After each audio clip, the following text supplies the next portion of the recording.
আল্লাহ রাব্বুল আলামিন বলেন কোনো লাভ হবে না, বরং তোমরা তখন বলবে ইন্না লামুগরামুন বাল নাহনু মাহরুম। কপালে তখন আঘাত করবে, পরাঘাত করতে থাকবে আর বলবে যে আরে কপাল পোড়া হয়ে গেলাম, হতভাগ্য হয়ে গেলাম, বঞ্চিত হয়ে গেলাম, আল্লাহর রহমত থেকে সর্বনাশ হয়ে গেল। তখন কপালে আঘাত করা ছাড়া আর কিছুই করতে পারবে না। আল্লাহর বিরুদ্ধে মিছিল চলে না, সমাবেশ চলে না, বিক্ষোভ চলে না, হরতাল চলে না। মহান আল্লাহ রাব্বুল আলামিন বলছেন দেখো এইভাবে করে তোমার ফসলের ব্যবস্থা আমি আল্লাহ করেছি। আমি রহমান, আমি আল্লাহ পাক কি এমন রহমান। আজ জমিনে ফসল বৃদ্ধির জন্য ইউরিয়া, সুপার সালফেট, সালফার সারের ব্যবস্থা হয়েছে, নানান জাতের সারের ব্যবস্থা হয়েছে। যখন এই সার মানুষ তৈরি করতে শেখে নাই, আবহমান কাল থেকে এই জমিনের জন্য সারের ব্যবস্থা কে করেছেন জোরে কোন? আল্লাহ পাক বলেন আমিন আয়াতিহি আইয়ুরিকুমুল বারকা খাওফাও ওয়া তামাম। আমার অসংখ্য নিদর্শনাবলীর মধ্যে এটাও একটি নিদর্শন যে আকাশে বিদ্যুৎ চমকে মেঘের গর্জন হয়। এই যে বিদ্যুৎ চমকে গর্জন হয়, এর মধ্যে রয়েছে মানুষের জন্য ভীতি এবং আশা। তারা ভয় পায়, আর এর মধ্যে আশাও রয়েছে। আশাটা কি? আশা হচ্ছে এই যে বিদ্যুৎ যে বছর যত বেশি চমকায় মেঘে, সে বছর জমিনে ফসল তত বেশি বাড়ে। কৃষিবিদরা বলেছেন বিদ্যুৎ যত বেশি চমকায় জমিনের ফসল তত বেশি বাড়ে। সুবহানাল্লাহি বিহামদিহি। এর একটা সিস্টেম আছে, সেই সিস্টেম অনুযায়ী আল্লাহ জমিনে ফসল বাড়ায় দিলেন। আল্লাহ ফসল দিলেন। এবার আপনার আল্লাহ পাক বলছেন দেখো ফসল দিলাম, ধান হলো, চাউল হলো, মাছ হলো, গোশ হলো, সব হয়ে গেছে, এখন তুমি খাবে। রান্না বান্না হয়ে গেল, রহমত আমার দেখো, আমার রহমতটা দেখো। এ কোরআন শিখাইছেন সেই আল্লাহ রাব্বুল আলামিন, যার নাম রহমান। জোরে বলেন তার নাম কি? রহমান। চাউল হয়ে গেছে, চাউল তো শুধু ভর্তা বানায় খাওয়া যাবে না। ভাত হয়েছে, আটা দিয়া রুটি তৈরি হয়েছে, কি দিয়া খাবেন? আল্লাহ রাব্বুল আলামিন আপনার পুকুরের ভিতরে মাছ দিয়া দিলেন, জন্তু জানোয়ার দিলেন, চার পায়া জানোয়ারের গোশত হালাল করে দিলেন, পাখির মাংস আল্লাহ রাব্বুল আলামিন হালাল করে দিলেন। এখন মাছ হলো, গোশ হলো। মাছ আর গোশ সিদ্ধ করে খাওয়া যাবে? জোরে বলেন যাবে? যাবে না। তার গন্ধ নষ্ট করতে হবে আর সুঘ্রাণ সৃষ্টি করতে হবে। এই গন্ধ নষ্ট করে সুঘ্রাণ সৃষ্টি করার জন্য লবঙ্গ তৈরি করলেন কে? কথা কন না কেন? এলাচি কার? দারচিনি কার? লবণ কার? মরিচ কার? হলুদ কার? পেঁয়াজ কার? সুবহানাল্লাহ বিহামদিহি। এত নিয়ামত আল্লাহ রাব্বুল আলামিন বলেন ওয়া ইন তাউদ্দু নি'মাতাল্লাহি লা তুহসুহা। আমার নিয়ামত গণনা করে করে আমার নিয়ামত গুণে শেষ করতে পারবে না, এত নিয়ামত আমি দান করেছি। এরপরে তরি তরকারি হলো, মাছ গোশ খেতে খেতে অস্থির হয়ে যাবে।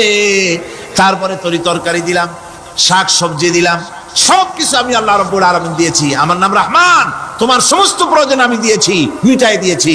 এবার তরি তরকারি হলো আর মানুষ তরি তরকারি খাইলো, আল্লাহ শুকর আদায় করলো না। শুকর আদায় করে? করে না। এত সুন্দর মজার কদু, সেই কদু খায়, আর কদু খাইয়া মোসে তাও মারে আর বলে স্বাদের লাউ বানাইলো বৈরাগী। আল্লাহ শুকর আদায় করে, আল্লাহর নিয়ামতের শুকরিয়া আদায় করে না। আমার ভাইয়েরা, আল্লাহ রাব্বুল আলামিন বলেন এই পৃথিবীর আমি রহমান, কোরআন আমি শিখাইছি আমি রহমান। এমন রহমান শুধু মানুষকে খাবার দেই না, এই পৃথিবীর সকল প্রাণীকে আমি খাবার দেই। জোরে কোন সুবহানাল্লাহ। সকল প্রাণীর খাবার কে দেন? ওয়ামা মিন দাব্বাতিন ফিল আরদি ইল্লা আলাল্লাহি রিজকুহা। এই পৃথিবীর বুকে এমন কোন বিচরণশীল জীব নাই যে জীবের রিজকের দায়িত্ব আমি আল্লাহ গ্রহণ করি নাই। সমস্ত রিজকের দায়িত্ব কে নিয়েছেন? চিল্লায় এখন আল্লাহ সুবহানাহু ওয়া তাআলা। আচ্ছা আপনি কোন তো দেখি, একজন জমিদার, একজন বড় লোক, চৌধুরী, খুব বড় লোক, তার বাড়িতে 20 জন লোক গেছে রাতের বেলায়। রাতের বেলায় 20 জন লোক গিয়ে মেহমান হইলো। মেহমান হইয়া তারা বলতেছে সাহেব আমরা তো মেহমান, আমি এক একজন এক এক রকমের খাবার চাইলো। একজনে বললো আমি হরিণ খাবো, আর একজনে কয় আমি মুরগি খাবো, আর একজনে বললো আমি খরগোশ খাবো, আর একজনে বললো আমি হাতি খাবো, আর একজনে বললো আমি ছাগল খাবো। 20 জন মানুষের 20 রকমের খাবার চাইলো। একজনে কয় বোয়াল মাছ খাবো, আর একজনে কয় রুই মাছ খাবো। 20 জনে 20 রকমের খাবার দাবি করলো। বলেন জমিদার তো বাড়ির দ্বারে, জমিদারের বাপ সেও কি পারবে 20 জনকে 20 রকমের খাবার পরিবেশন করতে? কোনো প্রস্তুতি ছাড়া পারবে? পারবে কোনো প্রস্তুতি ছাড়া? কোনো প্রস্তুতি ছাড়া জমিদার হোক, রাজা বাদশাহ হোক, 20 জন মানুষের খাবার 20 রকমের দিতে পারে না। আর আল্লাহ এমন রহমান, এই পৃথিবীর লক্ষ কোটি কোটি জাতির প্রাণীকে কোটি কোটি রকমের খাবার আল্লাহ রাব্বুল আলামিন পরিবেশন করতেছেন। সাপের খাবার একরকম, ব্যাঙের খাবার আর এক রকম। ব্যাঙে যা খায় সাপে তা খায় না, সাপে যা খায় ব্যাঙে তা খায় না। হাতির খাবার, গন্ডারের খাবার, ভল্লুকের খাবার, বাঘের খাবার, সিংহের খাবার, মানুষের খাবার, ছাগলের খাবার, মুরগির খাবার, মশার খাবার, সারপোকার খাবার, সমস্ত খাবার ভিন্ন ভিন্ন। আবার সমস্ত খাবারের মজা আল্লাহ রাব্বুল আলামিন আলাদা আলাদা করে দিয়েছেন। এমন রহমান, আপনার পেট ভরবেন শুধু স্বাস্থ্য বাড়াবার জন্য, পেট ভরে খাওয়া দরকারটা ছিল। আল্লাহ পাক দেখলেন যে না, শুধু পেট ভরলে তো এরকম খাইতে চাইবে না, তাই আল্লাহ রাব্বুল আলামিন জিহ্বা দিয়ে দিলেন যাতে করে মজা লাগে আর খায়। সব রকমের মজা, এক এক গোশতে, এক এক মাছে, এক এক তরকারিতে এক এক রকম মজা। না সব রকম মজা, সব একরকম মজা, ভিন্ন ভিন্ন রকমের মজা। আল্লাহ পাক বলেন আমি রহমান, দেখো আমি কিভাবে খাওয়াই। ওয়া কাইয়্যিম মিন দাব্বাতিন লা তাহমিলু রিজকুহা আল্লাহু ইয়ারযুকুহা ওয়া ইয়্যাকুম। এই পৃথিবীতে এমন অনেক বিচরণশীল জীব আছে যে প্রাণীরা নিজের জন্য কোনো সঞ্চয় করে না, সঞ্চয় করে শুধুমাত্র পৃথিবীর মানুষ। আর পিঁপড়ায় কিছু সঞ্চয় করে। অন্যান্য বহু প্রাণী আছে যাদের কোনো সঞ্চয় নাই। কি বলেন, পাতিশিয়ালের কোনো ব্যাংকে অ্যাকাউন্ট আছে নাকি? না। শীতের মৌসুমে পাতিশিয়াল আইসা ব্যাংকের ম্যানেজারকে বলে না যে কয়েকটা মুরগি আনছি, আমার নামে একটা অ্যাকাউন্ট ওপেন করে, বৃষ্টির সময় আমি যেন ওগুলো উঠাইয়া পাইকারি দরে খাইতে পারি। ওর কোনো খাবার নাই, সঞ্চয় নাই। এ ধরনের পাখির সঞ্চয় নাই, পশুর সঞ্চয় নাই। মহান আল্লাহ রাব্বুল আলামিন তিনি বলছেন, সকালবেলায় পাখি তার বাসা দিয়া ক্ষুধার্ত পেট নিয়ে পাখিগুলি উড়ে চলে যায়। সাপ তার গর্ত থেকে বের হয় খালি পেটে, পাতি শৃগল খাঁটি পেট নিয়ে গর্ত থেকে বেরিয়ে যায়। তিমির মতো অত বড় প্রকাণ্ড প্রাণী, হাতির মতো প্রকাণ্ড প্রাণী, গরিলা, শিম্পাঞ্জি, ওরাংওটাং, পিঁপড়া থেকে শুরু করে নিয়ে প্রকাণ্ড তিমি পর্যন্ত সমস্ত প্রাণীগুলি সকালবেলায় খালি পেটে বেরিয়ে যায়। সারাদিন ঘোরাঘুরির পর আল্লাহ সুবহানাহু ওয়া তাআলা বলেন, সন্ধ্যাবেলায় সমস্ত প্রাণীর পেটগুলি ভরে আমি আল্লাহ তাদের বাসায় ফিরাইয়া দেই। আমি রহমান, এভাবে করি আমি আল্লাহ রাব্বুল আলামিন। খাবারের বন্দোবস্ত করি, পড়ার বন্দোবস্ত করি, থাকার ব্যবস্থা করি। ইয়া আইয়ুহান নাসু যকুরু নি'মাতাল্লাহি আলাইকুম হাল মিন খালিকিন গায়রুল্লাহ ইয়ারযুকুকুম মিনাস সামাই ওয়াল আরদ। ও পৃথিবীর মানুষেরা, ওই আল্লাহর স্মরণ করো, আল্লাহর নিয়ামতের শুকরিয়া আদায় করো যে আল্লাহ তোমাকে আকাশ থেকে, জমিন থেকে রিজিক দেন।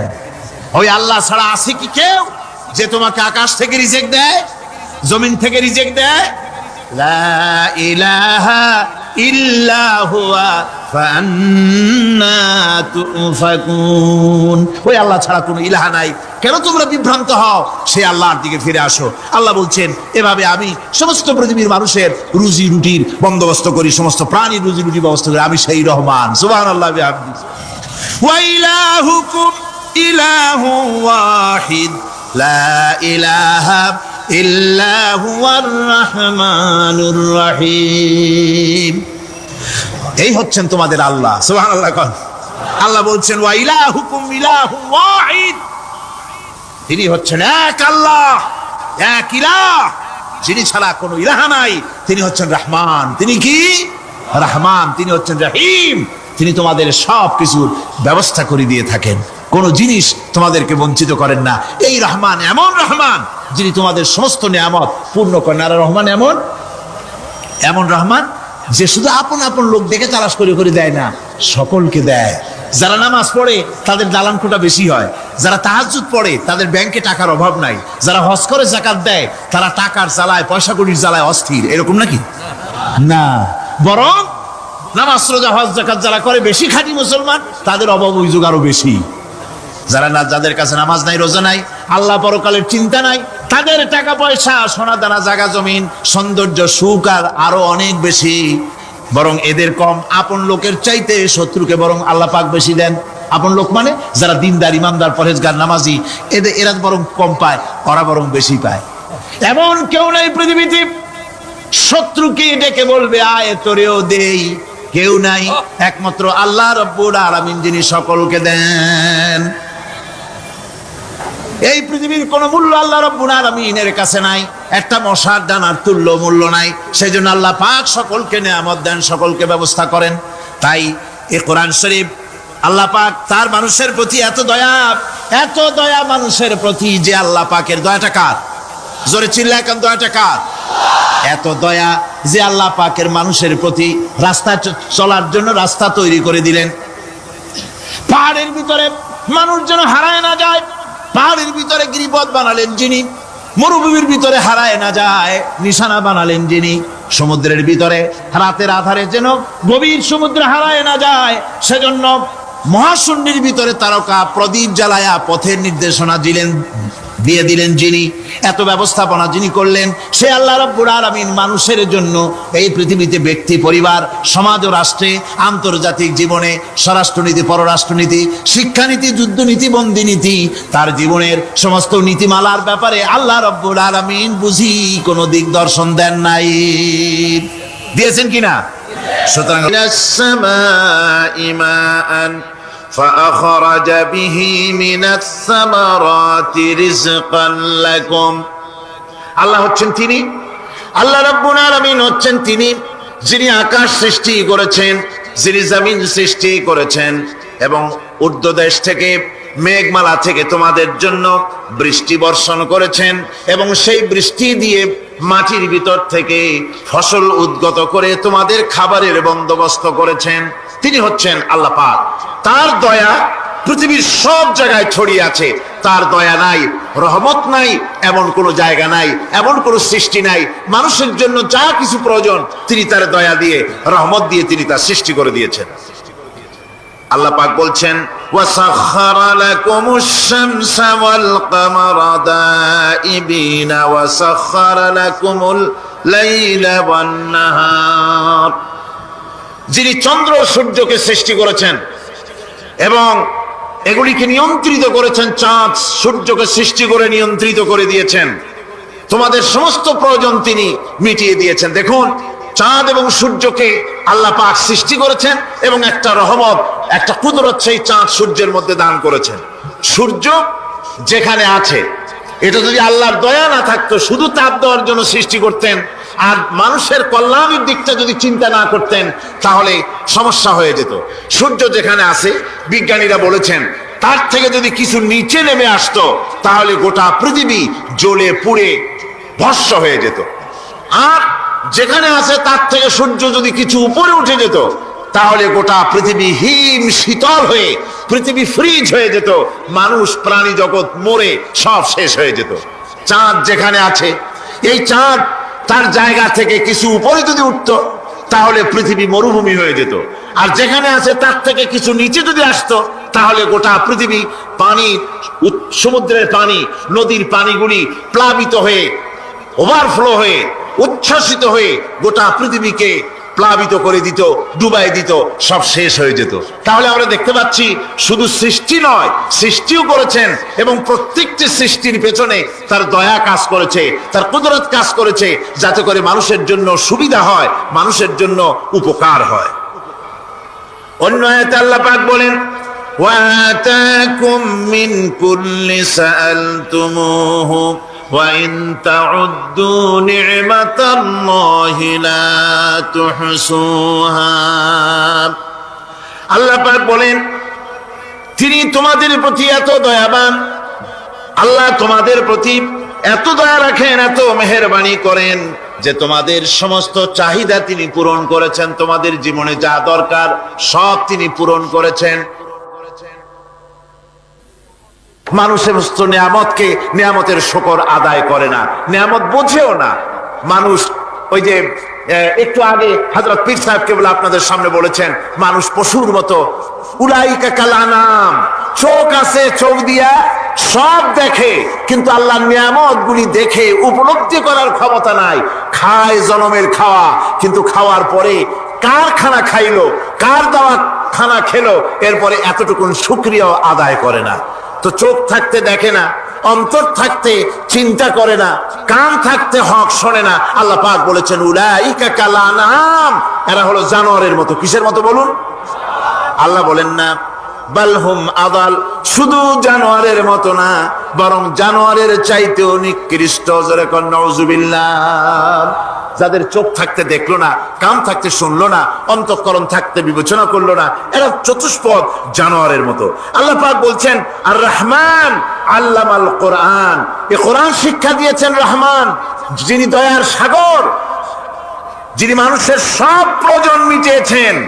কোরআনের মতো একটা বড় প্রয়োজন তিনি মিটাবেন না, তা কি হতে পারে? জোরে কোন হতে পারে? মানুষ সৃষ্টি করলেন, অথচ মানুষের চলার পথ দিলেন না। মানুষ সৃষ্টি করলেন, মানুষ কোন পথে চলবে, কি করলে আল্লাহ রাজি হবেন, কি করলে বেহেশতে যাব, কি করলে শান্তিতে থাকবো দুনিয়ায়, এর কোনো পরিকল্পনা তিনি দিলেন না। তিনি শুধু বললেন নামাজ পড়ো, রোজা রাখো, আর তা যদি না করো কিয়ামতে জাহান্নামে যাবা। আল্লাহ কি এইভাবে জালিম? আল্লাহ এরকম জালিম? ওয়ামাল্লাহু বিযাল্লামিল লিল আবিদ। আল্লাহ পাক বলেছেন আমি আমার বান্দার জন্য জালিম নই, আমি বান্দার উপর জুলম করি না। আল্লাহ পাক রহমান, তিনি আমাদের পথ দেখিয়েছেন। তিনি কি সুন্দর, কত রহমতটা, কত দয়া। রহমান নাম দিয়ে সূরাটি শুরু করেছেন। এ কোরআন শিক্ষা দিয়েছেন তিনি, যিনি দয়াবান। আল্লাহ রাব্বুল আলামিন বলেন আল্লাযী জাআলা লাকুমুল আরদা মাহাদান ওয়া জাআলা লাকুম ফীহা সুবুলান লাআল্লাকুম তাহতাদুন। তিনি আল্লাহ যিনি তোমাদের জন্য এই পৃথিবীটাকে সমতল করেছেন, এই পৃথিবীটাকে সুন্দর করেছেন, সমতল করে দিয়েছেন। আর তোমাদের চলার জন্য তিনি রাস্তা তৈরি করেছেন, সমতল জমিনের উপরে পথ করে দিয়েছেন। পৃথিবীটাকে সমতল করেছেন, মাটিটাকে সুন্দর করেছেন, রহমত করেছেন। তিনি পৃথিবীর মানুষকে বসবাসের জন্য একটা পৃথিবী বানালেন, কিন্তু সেই পৃথিবীতে সেই মাটিটা এমন হলো যেখানে এত শক্ত যা বিল্ডিং করা যায় না, যেখানে মাটি খোসা যায় না, জমিন চাষ করা যায় না। জমিন কি এরকম শক্ত? জোরে বলেন, এরকম শক্ত? এরকম শক্ত না। আবার বৃষ্টি পড়লে যে কাদা হয়, ওই রকম যদি জনমের মতো আল্লাহ কাদা বানায় দিতেন যে মানুষ দাঁড়াইতেই পারে না, কাদার মধ্যে ডুবে যায়, এরকম যদি অবস্থা হতো, তাহলে এই পৃথিবীর এই জমিনের উপরে মানুষ বাড়ি ঘর বানাইতে পারতো না। ঠিক কিনা কর? আল্লাহ পাক বলছেন আমি একটা ভারসাম্যের মাধ্যমে এই পৃথিবীকে, এই জমিনকে সৃষ্টি করেছি, এবং এই জমিন যেন তোমাকে নিয়ে নড়াচড়া করতে না পারে সেজন্য আমি পাহাড় দিয়েছি। পাহাড়গুলিকে কিলকের মতো, পেরেকের মতো খিল মেরে দিয়ে পৃথিবীটার ভারসাম্য রক্ষা করেছি, যাতে করে তোমাকে নিয়ে টালমাটাল হতে না পারে। এই সুন্দর করে পৃথিবীটা বানালাম। তারপরে وَلَقَدْ مَكَّنَّاكُمْ فِي الْأَرْضِ وَجَعَلْنَا لَكُمْ فِيهَا مَعَائِشَ قَلِيلًا مَا تَشْكُرُونَ। আল্লাহ পাক বলেন আবার দেখো, এই জমিনে আমি তোমাদেরকে প্রতিষ্ঠিত করেছি, আর জমিনের উপরে তোমরা যাতে রুজি রোজগার করতে পারো সে ব্যবস্থাও আমি করে দিয়েছি। জমিন সৃষ্টি করেছি, আবার রুজি রোজগার করবে সে ব্যবস্থাও আমি তোমাদের জন্য করে দিয়েছি। এই পৃথিবী তুমি চাষাবাদ করবে, তাতে ফসল হবে সে ব্যবস্থা করে দিয়েছি। বাড়িঘর বানাবে সে ব্যবস্থা করে দিয়েছি। তারপরে পৃথিবীর এ মাটির নিচে তোমার জন্য সম্পদ রেখেছি। সমুদ্রের ভিতরে, নদীর ভিতরে, সেখানেও তোমার জন্য সম্পদ রেখেছি। আমি রহমান, সব প্রয়োজন মিটিয়েছি। শুধু এর জন্য নয় যে সৃষ্টি করলাম, ইবাদত করলাম আর জাহান্নামে পাঠিয়ে দিলাম, তা তো না। তোমাকে আমি সৃষ্টি করেছি, তোমার প্রয়োজন, যত প্রয়োজন তোমার ছিল জীবনে, সমস্ত প্রয়োজনগুলি আমি মিটিয়েছি। আল্লাহ পাক বলছেন وَهُوَ الَّذِي سَخَّرَ الْبَحْرَ لِتَأْكُلُوا مِنْهُ لَحْمًا طَرِيًّا وَتَسْتَخْرِجُوا مِنْهُ حِلْيَةً تَلْبَسُونَهَا। আল্লাহ পাক বলেন এই সমুদ্রকে আমি আল্লাহ তোমার নিয়ন্ত্রিত, তোমার নিয়ন্ত্রণাধীন করে দিয়েছি সমুদ্রকে। আর তার ভিতরে তাজা মাংস, তাজা গোশত তোমার জন্য রেখেছি, খাবার রেখেছি। আবার তুমি পরিধান করতে পারো এমন জিনিসও, ব্যবহারের জিনিস সমুদ্রের মধ্যে রেখে দিয়েছি। তার মানে হলো সমুদ্রের ভেতরে, তার ভিতরে মাছ রয়েছে, টাটকা মাছ আছে, মণিমুক্তা আছে। স্থলভাগে পৃথিবীর মাটির উপরে যত জিনিস আছে, যত নিয়ামত আছে, সমুদ্রের তলদেশে তার কোনো অংশে কম নাই, বরং তার থেকে আরো বেশি আছে। মাটির উপরে যত নিয়ামত আছে, সম্পদ আছে, মাটির তলায় তার থেকে কোনো অংশে কম নাই। অনেক নিয়ামত মাটির তলায় আছে, খনিজ দ্রব্যগুলি মাটির তলায় থাকে। সমুদ্রের তলদেশে অসংখ্য নিয়ামত আল্লাহ রাব্বুল আলামিন রেখেছেন। বলছেন আমি হচ্ছে রহমান, আমার দয়ায় ভরা, আমি তোমার সমস্ত প্রয়োজন আমি আমার দয়া দিয়ে আমি মিটিয়েছি। দরুদ শরীফ পড়েন, সালাতুন ইয়া রাসূলুল্লাহ আলাইকুম সালামুন ইয়া।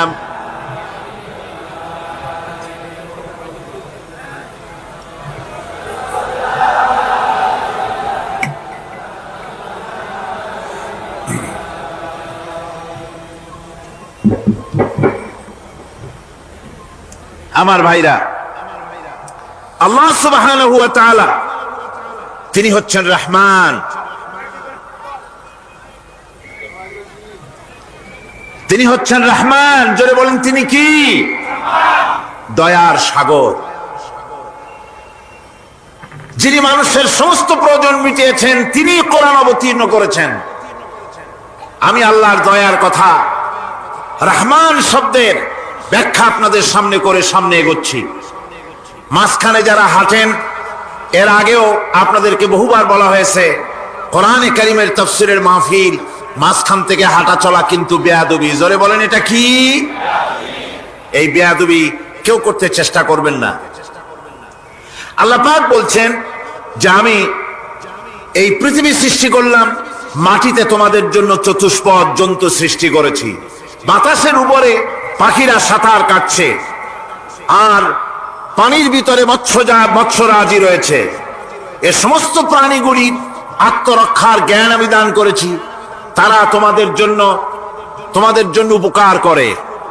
সেই পশুগুলি পশম দিয়ে তোমাদের কাপড় চোপড় তৈরি হয়, তারপরে তার চামড়া তোমরা পরিধান করো। এই পশুগুলিও তোমাদের জন্য আমি এক নিয়ামত হিসেবে দিয়েছি। والأنعام خلقها لكم فيها دفء ومنافع ومنها تأكلون। আল্লাহ সুবহানাহু ওয়া তাআলা বলেন আমি মানুষের জন্য পশু তৈরি করেছি, চতুষ্পদ জন্তু সৃষ্টি করেছি, যার পশম দিয়ে তোমাদের জন্য শীতের পোশাক তৈরি হয়। আপনারা যে এই যে চাদর গায়ে দেন, কম্বল গায়ে দেন, এগুলো কার পশম? পশুর পশম। পশুগুলির, জন্তুগুলির পশম দিয়ে আপনাদের জামা কাপড়গুলি তৈরি হয়। তারপরে এই পশু আপনাদের জন্য বাড়িতে পাহারা লাগায়।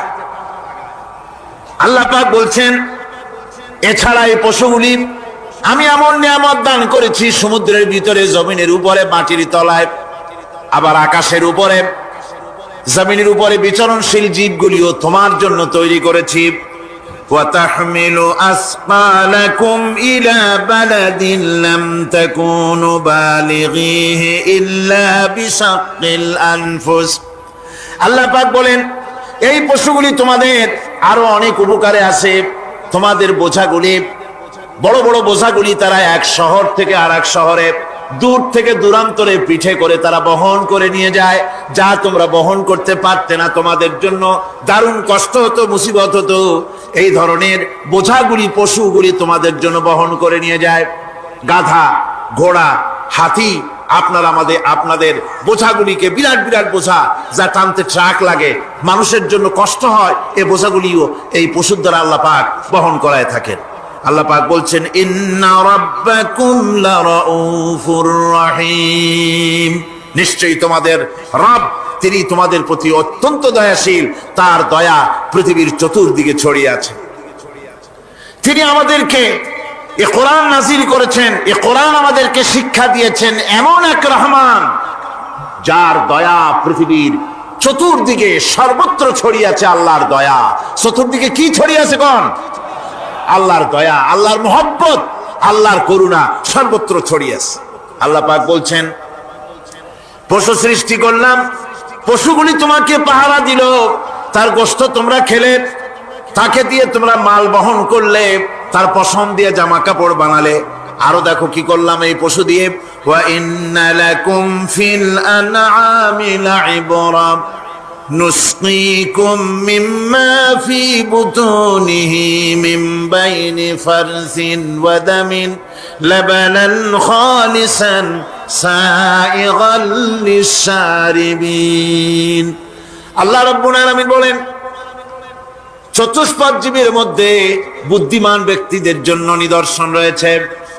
যারা বুদ্ধিমান তাদের জন্য নিদর্শন রয়েছে। দেখো তোমার গাভীগুলি, এগুলি জমিনের ঘাস খেলো,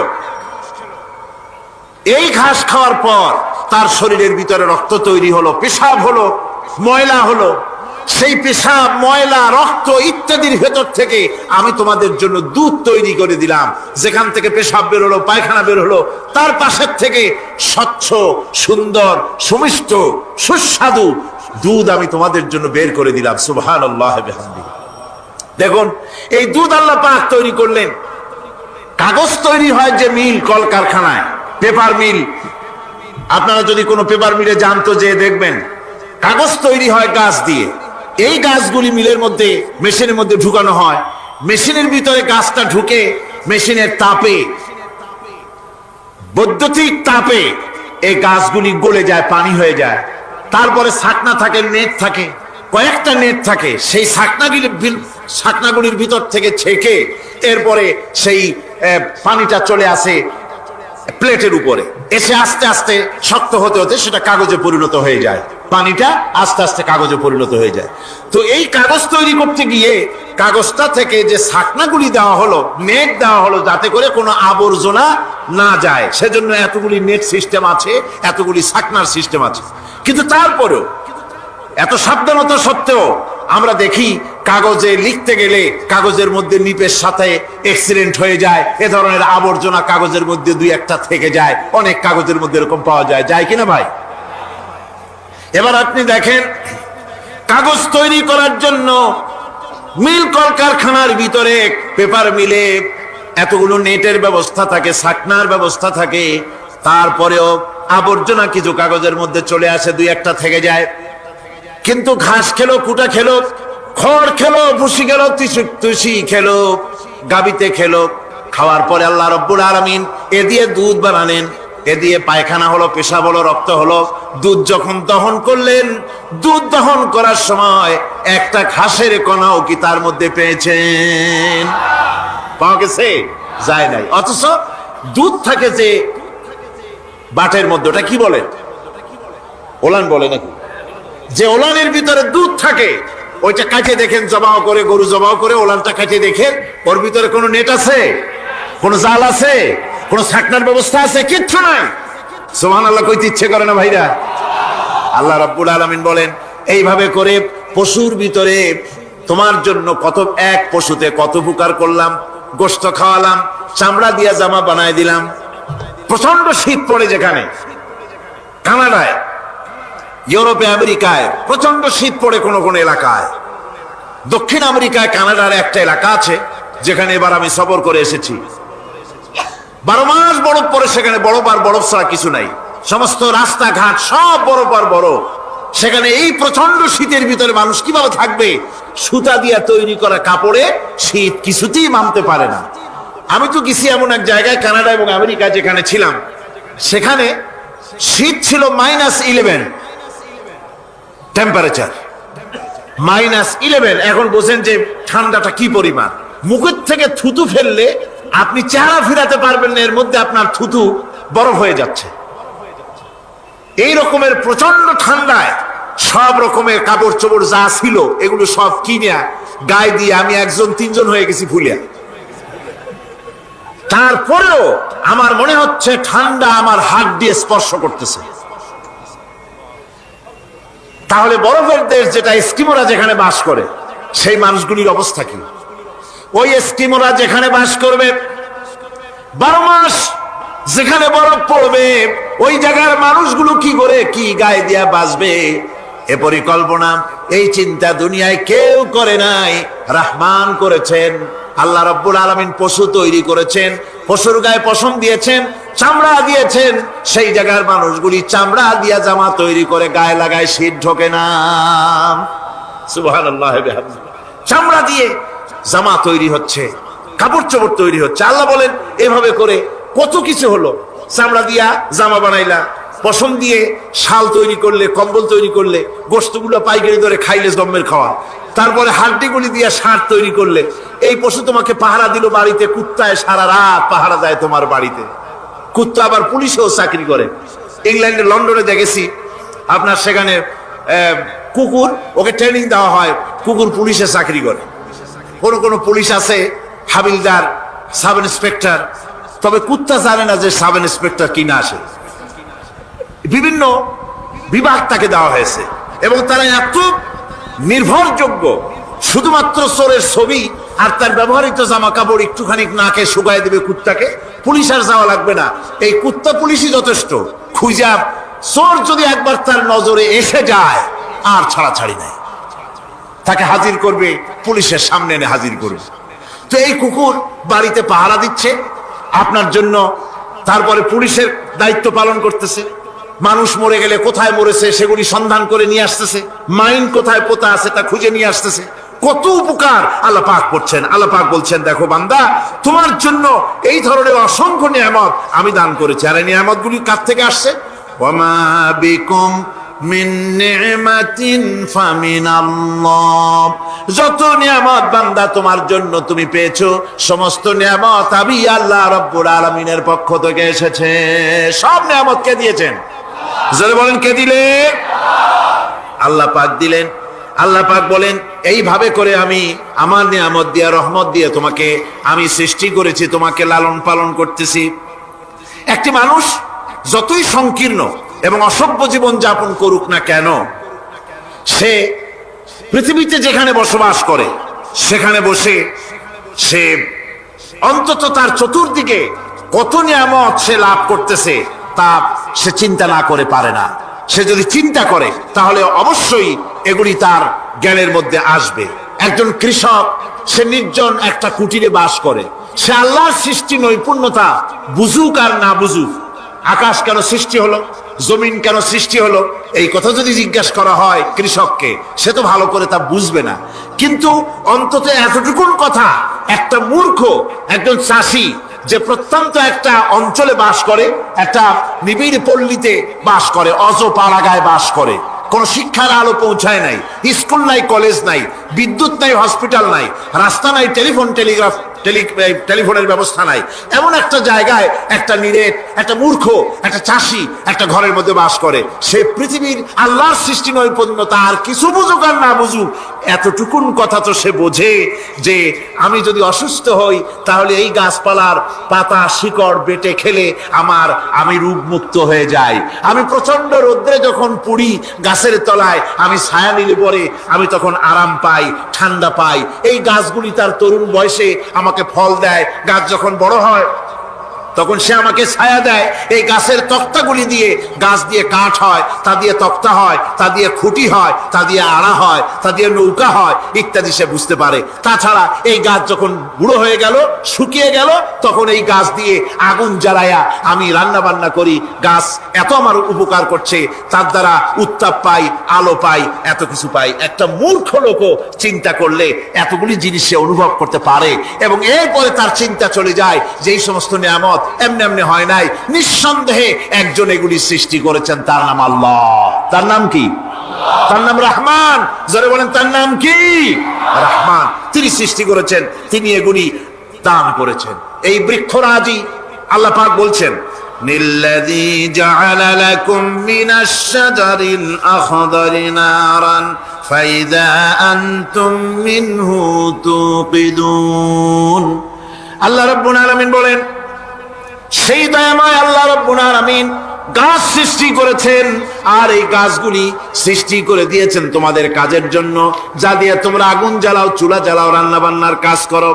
ওয়া রাহমাতি ওয়াসিআত কুল্লা শাই, আমার রহমত ঘিরে আছে আমার গোটা পৃথিবীকে, সর্বত্র আমার রহমত আর রহমত। এই কোরআন শরীফ শিক্ষা দিয়েছেন তিনি আর রহমান আল্লামাল কোরআন, এই কোরআন শিক্ষা দিয়েছেন সেই মহান আল্লাহ রাব্বুল আলামিন, যিনি হচ্ছেন রহমান, যার দয়া দিয়ে গোটা পৃথিবী পরিব্যাপ্ত হয়ে আছে।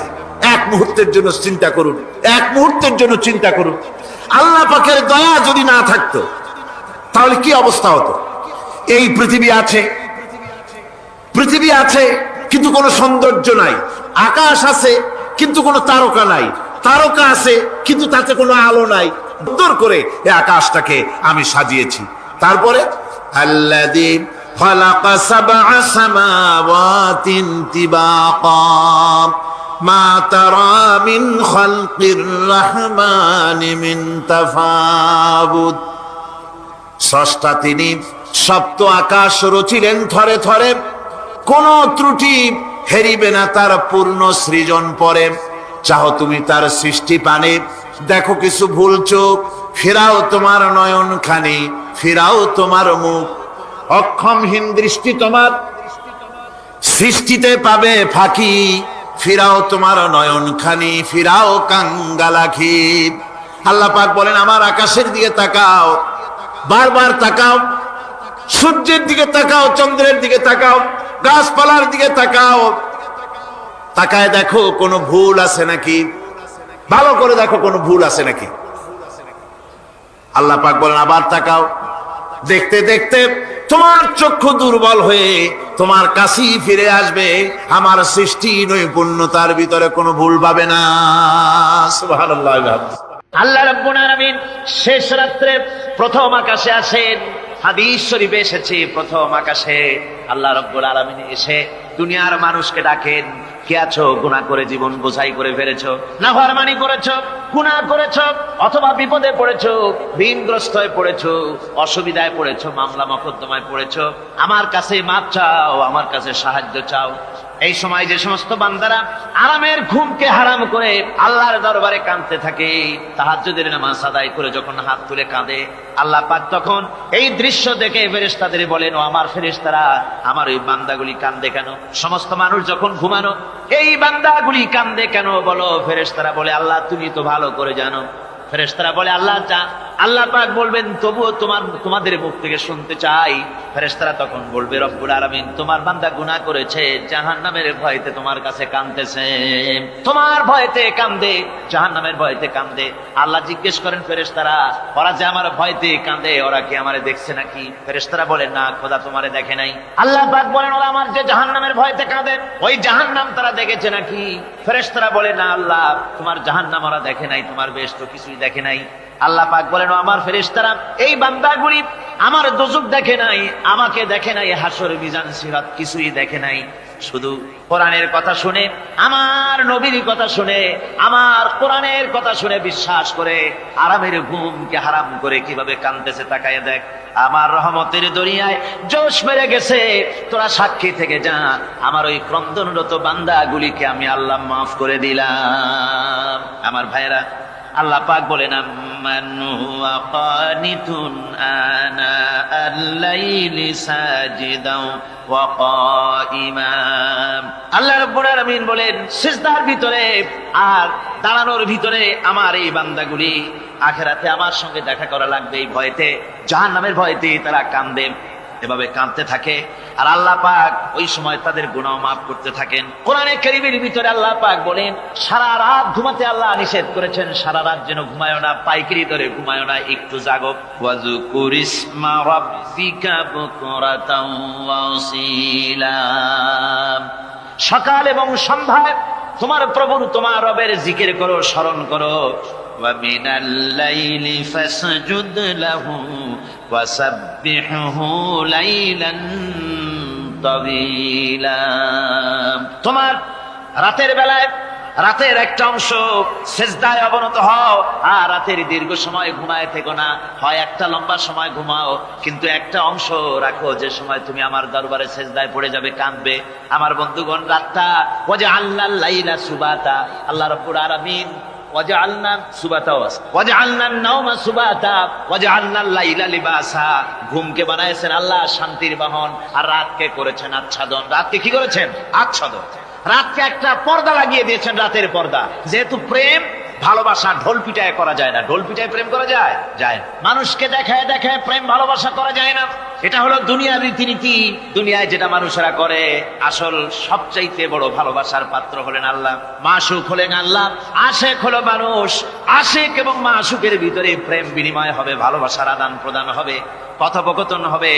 এজন্য দিনের কোলাহল পূর্ণ অবস্থায় তা হয় না বলে রব্বুল আলামিন বলেন, আমি তোমাদের জন্য রাতকে একটা আচ্ছাদন, একটা পর্দা বানায় দিয়েছি। এই রাতের পর্দার ভিতরে থেকে আমারে ডাকো, আমার কাছে তুমি আমাকে ডাকো। একটা লম্বা সময় নিয়ে আমাকে বলতে থাকো, আমাকে ডাকতে থাকো। আল্লাহ পাক তার নবীকেও বলেছেন, ইয়া আইয়ুহাল মুযাম্মিলু কুমিল লাইলা ইল্লা কালিলা। হে চাদর আচ্ছাদিত ব্যক্তি, রাত্রিকালে সালাতে দণ্ডায়মান থাকো, কিন্তু কম, সারা রাত জাগার দরকার নেই। একটা অংশ জাগো, যখন তুমি আমার জন্য কাঁদবে, আমার জন্য সেজদায় পড়ে থাকবে। সাহাবায়ে কেরামদের সঙ্গে রোমকদের লড়াই হতেছে। রোমক সৈন্যরা যুদ্ধে জিততে পারতেছে না কিছুতেই। এরপরে তারা গোয়েন্দা বিভাগের লোক পাঠায় দিল, এদের সঙ্গে জিততে পারি না কেন, একটু খুঁজে দেখে আসো রাত্রে এরা করেটা কি। গোয়েন্দা বিভাগের লোক সারা রাত ঘুরে ঘুরে তারপরে এসে রিপোর্ট করলো। এরপরে এসে তাদের প্রধানের কাছে রিপোর্ট করলো, আমরা যার কাছে গিয়েছিলাম দেখে এলাম, হুম হুম বিল্লাইলি রাহবানুন ওয়া বিন্নাহারি ফুরসানুন।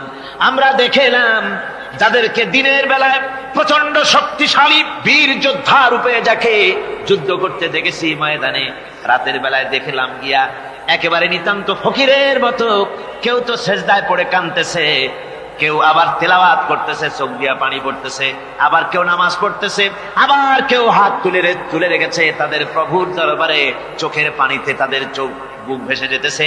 সারাটা রাত তেলাওয়াত আর সেজদা আর নামাজের মধ্যে তারা এভাবে কাটিয়ে দিয়েছে।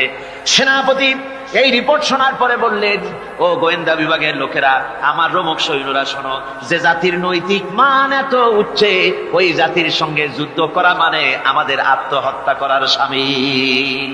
এদের সাথে কিছুতেই আমাদের পক্ষে পারা সম্ভব না। হ্যাঁ, এদের সাথে পারা যাবে যদি এই সম্পর্ক নষ্ট করে দেওয়া যায়। আল্লাহর সাথে তাদের এই গভীর সম্পর্ক যেটা আছে, এই সম্পর্ক নষ্ট করে দিতে হবে, তাহলেই কেবলমাত্র সম্ভব হবে। এদের নৈতিক চরিত্র ধ্বংস করার জন্য প্রচেষ্টা চালাও, তাহলে হয়তো আমরা কামিয়াব হতে পারবো। আমার বন্ধুগণ, এই জন্য গভীর রাত্রে যারা ইমানদার ব্যক্তি, তাদের জন্য গভীর রাত্রে জাগার একটা ব্যবস্থা আল্লাহ পাক বলেছেন। ইমানদার ব্যক্তিদের জন্য এটা হলো 2 নম্বরের বৈশিষ্ট্য। ওয়াল্লাযীনা ইয়াকুলুনা রাব্বানা সরিফ আন্না আযাবা জাহান্নাম ইন্না আযাবাহা কানা গরামা।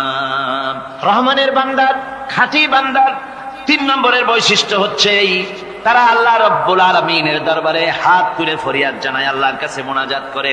আল্লাহ রব্বুল আলামিনকে বলে, আয় আল্লাহ, হে আমার প্রভু, আয় আমার রব, জাহান্নামের আগুন থেকে দয়া করে আমারে বাঁচাও। জোরে বলেন আমিন, জোরে বলেন আমিন। জাহান্নামের বর্ণনা আমরা এই মাহফিলে করেছি, করি নাই? মনে আছে? দারুণ কঠিন জায়গা, অত্যন্ত কঠিন জায়গা, মারাত্মক জায়গা জাহান্নাম। ওই জাহান্নামের জন্য আল্লাহর কাছে কাঁদতে হবে, মাপ চাইতে হবে জাহান্নাম থেকে। মুমিন ব্যক্তির 3 নম্বরের বৈশিষ্ট্যই তাই। সে বলবে, রব্বানা সরিফ আন্না আযাবা জাহান্নাম ইন্না আযাবাহা কানা গরামা। আয় আল্লাহ, তোমার জাহান্নামের শাস্তি থেকে তোমার কাছে মাপ চাই। আল্লাহ পাক বলেন, এই জাহান্নামের শাস্তি বড়ই প্রাণান্তকার হবে। ইন্নাহা সাআত মুস্তাকাররান ওয়া মুকামা।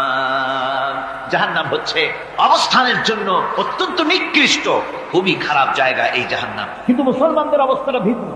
মুসলমানেরা নেক আমল করে, ইবাদত বন্দি করে, তা সত্ত্বেও তার কলিজা কাঁপতে থাকে। সুবহানাল্লাহ, তার কলিজা কাঁপতে থাকে যে আমি যে ইবাদত করছি, এই ইবাদত আল্লাহর দরবারে মঞ্জুর হচ্ছে কিনা। এই জন্য তার মন কাঁপতে থাকে।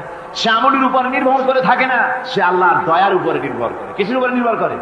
আল্লাহর দয়া, আল্লাহর রহমতের উপরে নির্ভর করে, আর সে আল্লাহর কাছে কাঁদতে থাকে, রব্বুল আলামিন তুমি দয়া করে মেহেরবানি করে আমার হিসাব নিও না, আমার এই হিসাব করে যদি বেহেশতে দাও তাহলে তো বেহেশতে যাইতে পারবো। কিয়ামতের দিন আল্লাহ রাব্বুল আলামিন কোন মানুষকে যদি হিসাবের জন্য ধরে ফেলেন তাহলে ওই বান্দার আর জাহান্নাম ছাড়া কোনো পথ নাই। এই জন্য আল্লাহ শিখাই দিয়েছেন, বান্দা দোয়া কর, ওয়া আদখিলনাল জান্নাতা বিগাইরি হিসাব, হায় আল্লাহ বিনা হিসাবে তোমার জান্নাত আমাকে দান করো। আবার হুজুর দোয়া করেছেন, আল্লাহুম্মা হাসিবনি হিসাবান ইয়াসীরা, হায় আল্লাহ তুমি আমার সহজ হিসাব নাও। পড়েন, আল্লাহুম্মা হাসিবনি হিসাবান ইয়াসীরা, হিসাবে ইয়াসির, সহজ হিসাব, আয় আল্লাহ তুমি আমার সহজ হিসাব নাও। এই হাদিসের ব্যাখ্যা এসেছে সহজ হিসাব কি? ব্যাখ্যা এসেছে সহজ হিসাবটা হচ্ছে আল্লাহ রাব্বুল আলামিন কিয়ামতের ময়দানে তার কোন বান্দাকে যদি রহমত করতে চান, কোন বান্দার প্রতি যদি দয়া করতে চান, কাউকে যদি ক্ষমা করতে চান, তাহলে আল্লাহ রাব্বুল আলামিন তাকে একটা পর্দার আড়ালে ডেকে নেবেন। একটি পর্দার আড়ালে রেখে নিয়ে আল্লাহ পাক জিজ্ঞেস করবেন, বান্দা তুই কি এই গুনাহগুলি করেছিলি নাকি, এইটা এইসব গুনাহ করেছিস নাকি? আল্লাহ জিজ্ঞেস করবেন বান্দাকে, অবস্থাটা কেমন হবে চিন্তা করেন, বান্দা এইগুলি করেছিস নাকি? বান্দা ভয়তে থরথর করে কাঁপতে থাকবে, কলিজা ভয়তে কাঁপতে থাকবে, অস্থির হয়ে যাবে। সে স্বীকার করবে, রব্বুল আলামিন তুমি যা বলেছো আমি সব অন্যায় আমার দ্বারা হয়েছে, আমি বুঝতে পারি নাই, আমাকে মাফ করে দাও। রব্বুল আলামিন বান্দাকে বলবেন, যা বান্দা আমি তোকে মাফ করে দিলাম, আমার জান্নাতে চলে যা। সুবহানাল্লাহ সুবহানাল্লাহ। সুতরাং জাহান্নামের শাস্তি থেকে সব সময়ের জন্য আল্লাহর কাছে মাফ চাইতে হবে। ওয়াল্লাযীনা ইযা আনফাকু লাম ইউসরিফু ওয়ালাম ইয়াকতুরু ওয়া কানা বাইনা যালিকা কাওয়ামা। রহমানের প্রকৃত খাঁটি বান্দা তারা, যারা নাকি যখন খরচ করে খরচের সময় বেহুদা খরচ করে না, আবার খরচের ভিতরে কার্পণ্যতাও তারা করে না।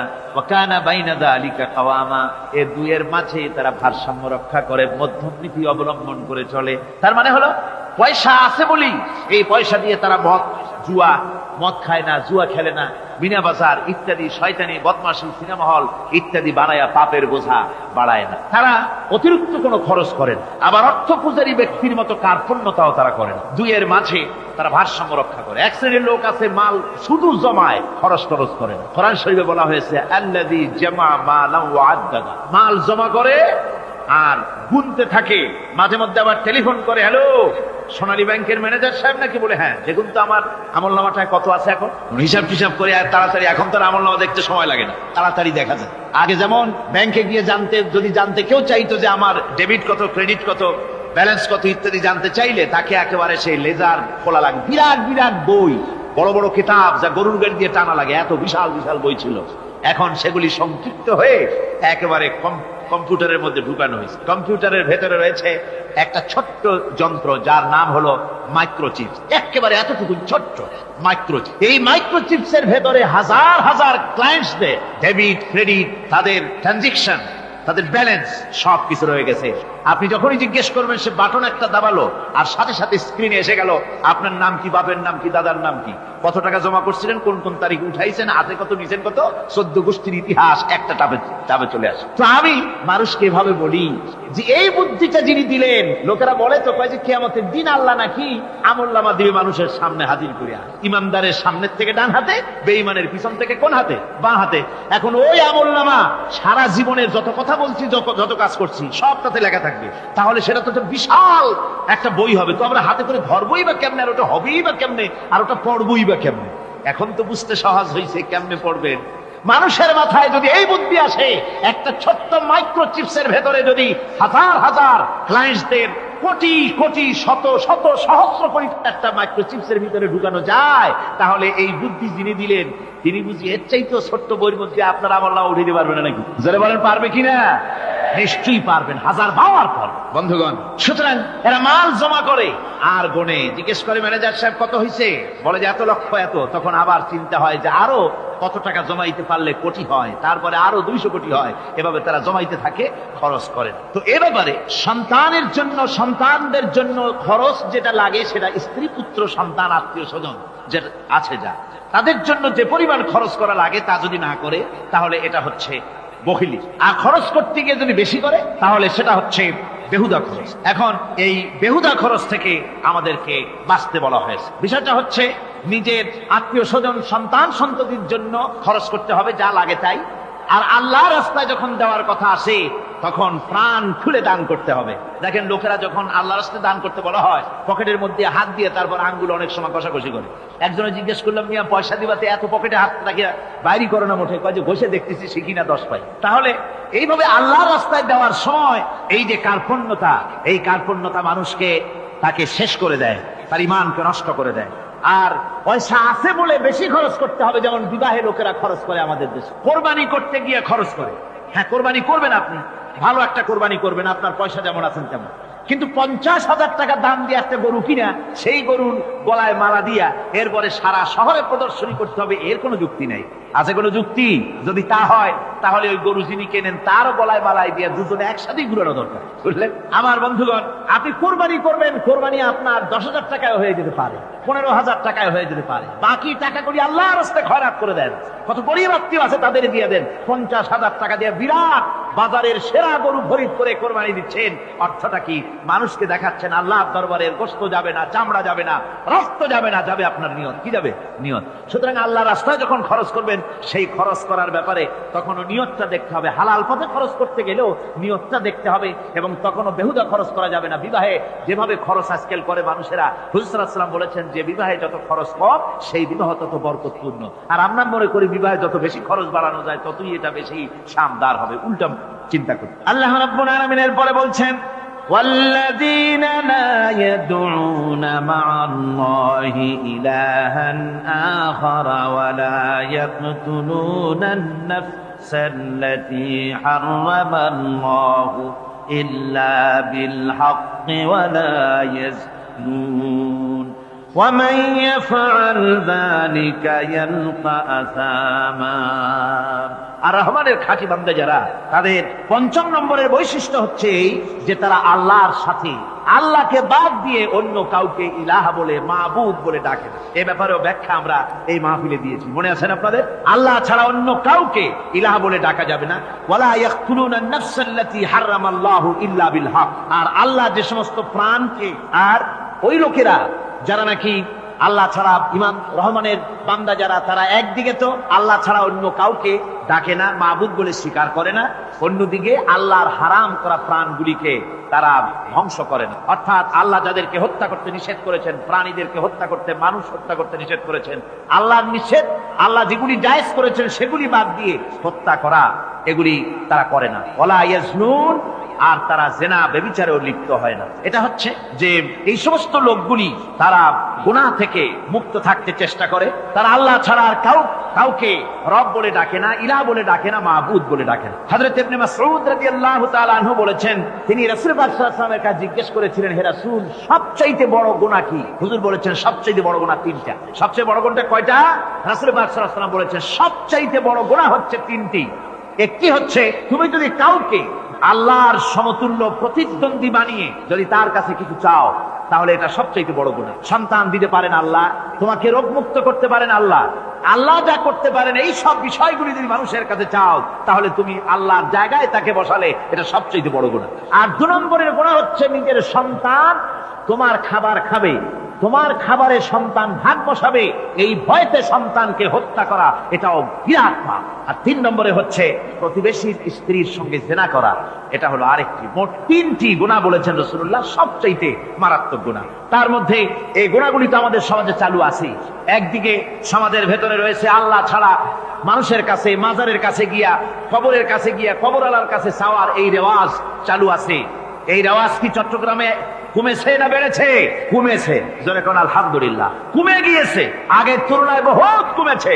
যারা এই মাজারকে নিয়ে ব্যবসা করে তারা অনেকে বলেছেন যে আমাদের ইনকাম আগে যা ছিল তার থেকে 4 আনায় নেমে গিয়েছে, 12 আনাই শেষ। জোরে কোন আলহামদুলিল্লাহ। জোরে বলেন আলহামদুলিল্লাহ। এই মাজার পূজা থেকে বাঁচতে হবে। 2 নম্বরে রয়েছে সমাজের ভিতরে চালু আছে এই যে সন্তান হত্যা করা, এই হত্যা করার এক রেওয়াজ চালু আছে। এরপরে রয়েছে এমনি মানুষকে হত্যা করা। কলেজ ইউনিভার্সিটিতে যেভাবে মানুষ হত্যা করা হচ্ছে, এরা জানে না নিজের আদর্শকে প্রতিষ্ঠার জন্য আন্দাজ এবং অনুমানের উপরে ভিত্তি করে জেদ করে মানুষকে হত্যা করছে। কি বলেন, করে না? আল্লাহ রাব্বুল আলামিন বলেন, ওয়ামান ইয়াকুতুল মুমিনান মুতাআম্মিদান ফাজাযাউহু জাহান্নাম খালিদিনা ফিহা আবাদান। আল্লাহ রাব্বুল আলামিন বলেন, মুমিন বান্দা কি কেউ যদি ইচ্ছে করে কাউকে হত্যা করে তাহলে তার জায়গা হবে জাহান্নাম, তার আর কোনো শাস্তি নাই, একমাত্র জাহান্নামই হবে তার শাস্তি, চিরকাল জাহান্নামের ভিতরে থাকতে হবে। জোরে বলেন নাউজুবিল্লাহ। আজকে কলেজের মধ্যে ইউনিভার্সিটিতে অনবরত আমরা হত্যাকাণ্ডের খবর শুনতে পাচ্ছি, সমানে হত্যা হচ্ছে। এই যে সন্ত্রাস এবং হত্যা যা হচ্ছে কলেজ ইউনিভার্সিটিতে, আপনারা আমাকে বলেন অনুরূপ হারে মাদ্রাসায় এই ধরনের সন্ত্রাস হচ্ছে? এত আস্তে জবাব দিলেন তাহলে বোধহয় হচ্ছে দেশে। মাদ্রাসায় সন্ত্রাসের কারণে কোন টাইটেল মাদ্রাসা, ফাজেল মাদ্রাসা সন্ত্রাসের কারণে বন্ধ হয়েছে এমন কোন নজির আপনারা পেয়েছেন? পান নাই। কেন পান? কলেজ বন্ধ হচ্ছে, ইউনিভার্সিটি বন্ধ হচ্ছে সন্ত্রাসের কারণে, মাদ্রাসা বন্ধ হয় না কেন? তার কারণ হচ্ছে কলেজ ইউনিভার্সিটিতে কোরআন পড়ানো হয় না, হাদিস পড়ানো হয় না, তাই তারা হত্যা করলে কি পাপ হয় তাও জানে না। হত্যা পাপ, হত্যার পাপ তো দূরের কথা, মানুষ কোরআন শুনতে আসে, কোরআন শুনতে আসাটাও তাদের বরদাস্ত হয় না। আমি জানতে পারলাম, এ মাহফিল আসার সময় জানতে পেরেছি, চট্টগ্রাম বিশ্ববিদ্যালয়ের কাছে থেকে শ্রোতৃমণ্ডলী মাহফিলের শ্রোতারা বাসে যখন আসতেছিল, সেখানকার কিছু সংখ্যক ছেলেরা ইট পাটকেল মেরেছে বাসের উপরে, বহুত লোক সেখানে আহত তারা করেছে। নাউজুবিল্লাহি মিন যালিক। কি শিক্ষা দেওয়া হচ্ছে সেখানে? কিন্তু মাদ্রাসায় তো হচ্ছে না। কেন হয় না? তার কারণ হচ্ছে মাদ্রাসাগুলিতে কোরআনে কারীম পড়ানো হয়, রাসূলুল্লাহর হাদিস পড়ানো হয়, সেখানে জানানো হয়, এই কথাগুলি পড়ানো হয়। যদি কেউ কাউকে হত্যা করে জাহান্নাম ছাড়া কোনো জায়গা থাকবে না, চিরকাল জাহান্নামে থাকতে হবে, এই ভয়তে ওরা হত্যার ভিতরে যায় না। এই জীবন জীবন নয়, পরকাল আছে, কিয়ামতের দিন আল্লাহর দরবারে দাঁড়ায় জীবনের সবকিছুর হিসাব দিতে হবে। এই জন্য তারা এসব জানে বলে, এসব তাদের রক্তে মাংসের ভিতরে ঢুকানো আছে বলে তারা চুরি ডাকাতি জেনাবে বিচার হত্যার দিকে তত যায় না যত এরা যায়। ঠিক কিনা বলেন? কলেজ ইউনিভার্সিটিতে আজকে কোরআন শরীফ পড়ানো হয় না। মাদ্রাসা এবং মসজিদে, মাদ্রাসাগুলিতে যে কারণে সন্ত্রাস হয় না, ওই কারণটা যদি কলেজ ইউনিভার্সিটিতে ঢুকানো যায় তাহলে সন্ত্রাস বন্ধ হতে পারে। ঠিক কিনা কথা? আমার ভাইরা, আজ বাংলাদেশে যে কয়টা ইউনিভার্সিটি আর যতগুলি কলেজ আছে, এদেশের সাধারণ মানুষের রক্তার্জিত পয়সা দিয়েই এই কলেজ ইউনিভার্সিটি চালানো হয়, কিন্তু সেখানে কোরআন শরীফের তাফসীর পড়ানো হয় না, হাদিস শরীফ পড়ানো হয় না, হয় সব পড়ানো হয়, কিন্তু কোরআনে কারীমের তাফসীর পড়ানো হয় না, হাদিস শরীফ পড়ানো হয় না। যদি ওই কলেজ ইউনিভার্সিটির ছাত্রগুলিকে কোরআন শরীফ পড়ানো হতো, কোরআনের তাফসীর পড়ানো হতো, কলেজ ইউনিভার্সিটিতে হাদিস শরীফ যদি পড়ানো হতো, ইসলামের অর্থনীতি সমাজনীতি যদি পড়ানো হতো, তাহলে কলেজ আর ইউনিভার্সিটি গোটা জাতিকে মাস্তান আর গুন্ডা উপহার দিত না, খালিদ বিন ওলীদের মতো মুজাহিদ উপহার দিত। জোরে বলেন সুবহানাল্লাহ। আজকে গোটা জাতির চিন্তা চেতনা ধারণার বহির্ভূত সেখান থেকে সন্তান আমরা পাচ্ছি। আজকে সেখানে ছেলে পাঠাচ্ছে বাপ, ছাত্র ছেলে পাঠাচ্ছে, ছেলে লেখাপড়া করে সেখান থেকে ভালোভাবে পাস করে আসবে, চাকরি বাকরি করবে, মা বাপের সুখের কারণ হবে। কিন্তু দেখা যায় কিছুদিন পর সেখান থেকে চলে আসে সন্তান লাশ হয়ে বাপের ঘরে ফিরে এলো। কি শিক্ষা হচ্ছে? এই শিক্ষা ব্যবস্থার আমূল পরিবর্তন হওয়া দরকার। আপনারা অবাক হবেন, শিক্ষা ব্যবস্থার পরিবর্তন হওয়া দূরের কথা, কোরআন হাদিস কলেজ ইউনিভার্সিটিতে পড়ানো তো দূরের কথা, নামাজের জন্য কোনো তাগিদ নাই। কোন কলেজে কোন ইউনিভার্সিটিতে এরকমের তাগিদ আছে যে যারা মুসলমান ছাত্র জোহরের আযান হয়ে যাবে সব ছাত্র শিক্ষককে বাই হুক এন্ড ক্রুক মসজিদে যেতে হবে, 5 ওয়াক্ত নামাজ বা জামাত আদায় করতে হবে, এমন হুকুম আছে? আছে। এরপরেও ছেলেরা যে যতটুকুন ভালো আছে, অত বাস ভাঙছে ইউনিভার্সিটির সামনে পাইয়া, ওরা লাঠি ঠাঙ্গা নিয়ে যে দূর আসে না, এই তো কপাল। কথা বুঝতে পেরেছেন? ওদের তো কিছু শিখানো হয় না, কিচ্ছু, অর্থাৎ চরিত্র সৃষ্টি তাদের করানো হয় না। নামাজের তাগিদ নাই, রোজার তাগিদ নাই, ওজন একটা আলাদা জগৎ। যুবতী মেয়ে, যুবতী ছেলে, যুবক ছেলে পড়াশোনা করে, কো এডুকেশন, সহশিক্ষায় একসাথে যুবক পুরুষ আর যুবতী মহিলা একসাথে ওঠা বসা করছে, একসাথে পিকনিক করতে কোথায় হারায় যাচ্ছে, কি করতেছে না করতেছে দেখারও কেউ নাই। জোরে কর নাউজুবিল্লাহ। আজ তাই এক কথায় ইউনিভার্সিটিকে এদেশের একজন কবি বলেছিলেন, ডাকাতদের গ্রাম। এখন শুধু ডাকাত না, মানে ডাকাতদের একেবারে আড্ডাখানা হয়ে গিয়েছে, অস্ত্রবাজির আড্ডাখানা হয়ে গিয়েছে। তাদের চরিত্র নষ্ট করার জন্য, ইসলামের থেকে তাদের মনকে ফিরিয়ে দেওয়ার জন্য বইপত্রের অভাব নাই, কোরআন হাদিসের অভাব আছে সেখানে, কিন্তু তাদের মন মগজ ইসলাম থেকে যেন ফিরে যায় এজন্য তাদেরকে বইপত্র দেওয়া হয়। যেমন সেই যুগের নাম করা কবি ছিল ইমরাউল কায়েস, খুব নাম করা কবি ছিল। তার কবিতার বই সাবায়ে মুআল্লাকা আজও পর্যন্ত মাদ্রাসা শিক্ষার, উচ্চ শিক্ষায় এবং ইউনিভার্সিটি শিক্ষায়, সেখানে আধুনিক শিক্ষার, উচ্চ শিক্ষায় সেখানে এ বই এখনো পড়ানো হয়। এই বইটির লেখক অর্থাৎ নাম করা কবির ছিল অনেকগুলি শত্রু। একদিন তার প্রাণের শত্রু তাকে ঘিরে ফেলেছে মরুভূমির ভেতরে, বলছে, তারা দুজন ছিল সংখ্যায়, বলল যে তোমাকে আমরা হত্যা করব। ইমরাউল কায়েস যখন দেখলো যে এদের হাত থেকে বাঁচার কোনো পথ নাই, তখন সে বলল, দেখো তোমরা তো আমাকে মারবে, কিন্তু একটা কথা আমি তোমাদেরকে বলি, আমাকে মারার পরে আমার দুটো মেয়ে আছে, মেয়ে দুটিকে একটি খবর পৌঁছে দেবে। কি খবর? বলে আমাকে মৃত্যু মারার পর আমার বাড়ি গিয়ে মেয়ে দুটিকে গিয়ে বলবে, ইয়া বানাতি ইমরাউল কায়েস ইন্না আবাকুমা। বাস এই কথাটুকুন বলে দেবে। তো যারা হত্যা করবে তারা চিন্তা করলো যে এই কথার দ্বারা তো আমরা হত্যা করেছি, তা তো প্রমাণিত হবে না, সুতরাং মারতে অসুবিধাটা কি? তারা মেরে ফেললো। মারার পরে মরুভূমির ভিতরে তাকে গেড়ে দিয়ে এরপরে এই দুইজন লোক ওয়াদা পালন করার জন্য ইমরাউল কায়েসের বাড়ি গেছে। বাড়ি গিয়ে বলছে মেয়ে দুটোকে ডেকে যে, হে মেয়েরা, তোমাদের পিতার সঙ্গে মরুভূমিতে আমাদের দেখা হলো, তারপরে তোমার পিতা আমাকে তোমাদেরকে একটা কথা বলতে বলেছেন, সেটা হলো এই, ইয়া বানাতি ইমরাউল কায়েস ইন্না আবাকুমা। শোনা মাত্রই মেয়ে দুটি চিৎকার করে কেঁদে উঠেছে। তাদের চিৎকার শুনে আশেপাশের লোকেরা এসে জিজ্ঞেস করলো, তোমরা কাঁদছো কেন? কয় যে এই দুটি লোক আমার পিতাকে হত্যা করেছে। কি করে বুঝলে? এই যে এদের কাছে আমার আব্বা একটা খবর পাঠাইছেন, খবরটা হলো ইয়া বানাতি ইমরাউল কায়েস ইন্না আবাকুমা। ওরা বলছে এতে ওরা হত্যা করেছে, তা কি করে বোঝা গেল? এর অর্থ তো হচ্ছে যে হে ইমরাউল কায়েসের মেয়েরা, নিশ্চয়ই তোমার পিতা, তো নিশ্চয়ই তোমার পিতা কি খায় না ঘুমায় না, বিদেশে গেছে, কি করে বোঝা গেল যে সে নিহত হয়েছে? মেয়ে দুটি বলছে, দেখো আমার পিতা যে কবিতার পংক্তি বলেছেন, এর দ্বিতীয় লাইন আমরা জানি কি হবে, ইয়া বানাতি ইমরাউল কায়েস ইন্না আবাকুমা, এর দ্বিতীয় লাইন হবে কাদ কুতিলা ওয়া কাতিলুহু লাদাকুমা। এর দ্বিতীয় লাইন হবে নিশ্চয়ই তোমার পিতা নিহত আর হত্যাকারীরা দুজনই তোমাদের সম্মুখে উপস্থিত। এখন আপনারা চিন্তা করেন যে মহিলারা পর্যন্ত সেই যুগে কতখানি বুদ্ধিমতী, কতখানি তারা বুৎপত্তি সম্পন্না ছিল সেই যুগের মহিলারা পর্যন্ত, পুরুষ তো দূরের কথা। তো জ্ঞান বুদ্ধি সবই ছিল, সব থাকা সত্ত্বেও এই যে তারা চুরি করত, ডাকাতি করত, জিনা করত, ব্যভিচার করত, একটি জিনিসের অভাবে। কয়টি জিনিসের অভাবে?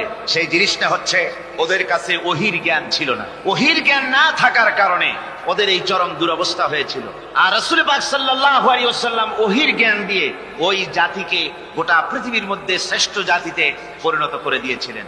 আজকে আমাদের দেশের শিক্ষা ব্যবস্থায় ওই ওহির জ্ঞান নাই, যার ফলে আমাদের দেশে ছেলেরা শিক্ষিত হয় কিন্তু সেই যুগের লোকেদের মতো হতে পারছে না, কলেজ এবং ইউনিভার্সিটি ওই ধরনের লোক তৈরি করতে পারছে না। আমার বন্ধুগণ, সে যুগের থেকে আমরা উন্নতি অনেক করেছি, উন্নতি বিশেষ বিশেষ ক্ষেত্রে এই করেছি। সে যুগের লোকেরা, তারা যারা চোর ছিল, চুরি করত, তারা লেখাপড়া জানতো না। আজকে যারা চুরি করে তারা তো কমসে কম ম্যাট্রিক পাস। সে যুগে যারা ডাকাতি করত তারা লেখাপড়া জানতো না। আজকের যারা ডাকাত তারা কমসে কম বিএ পাস।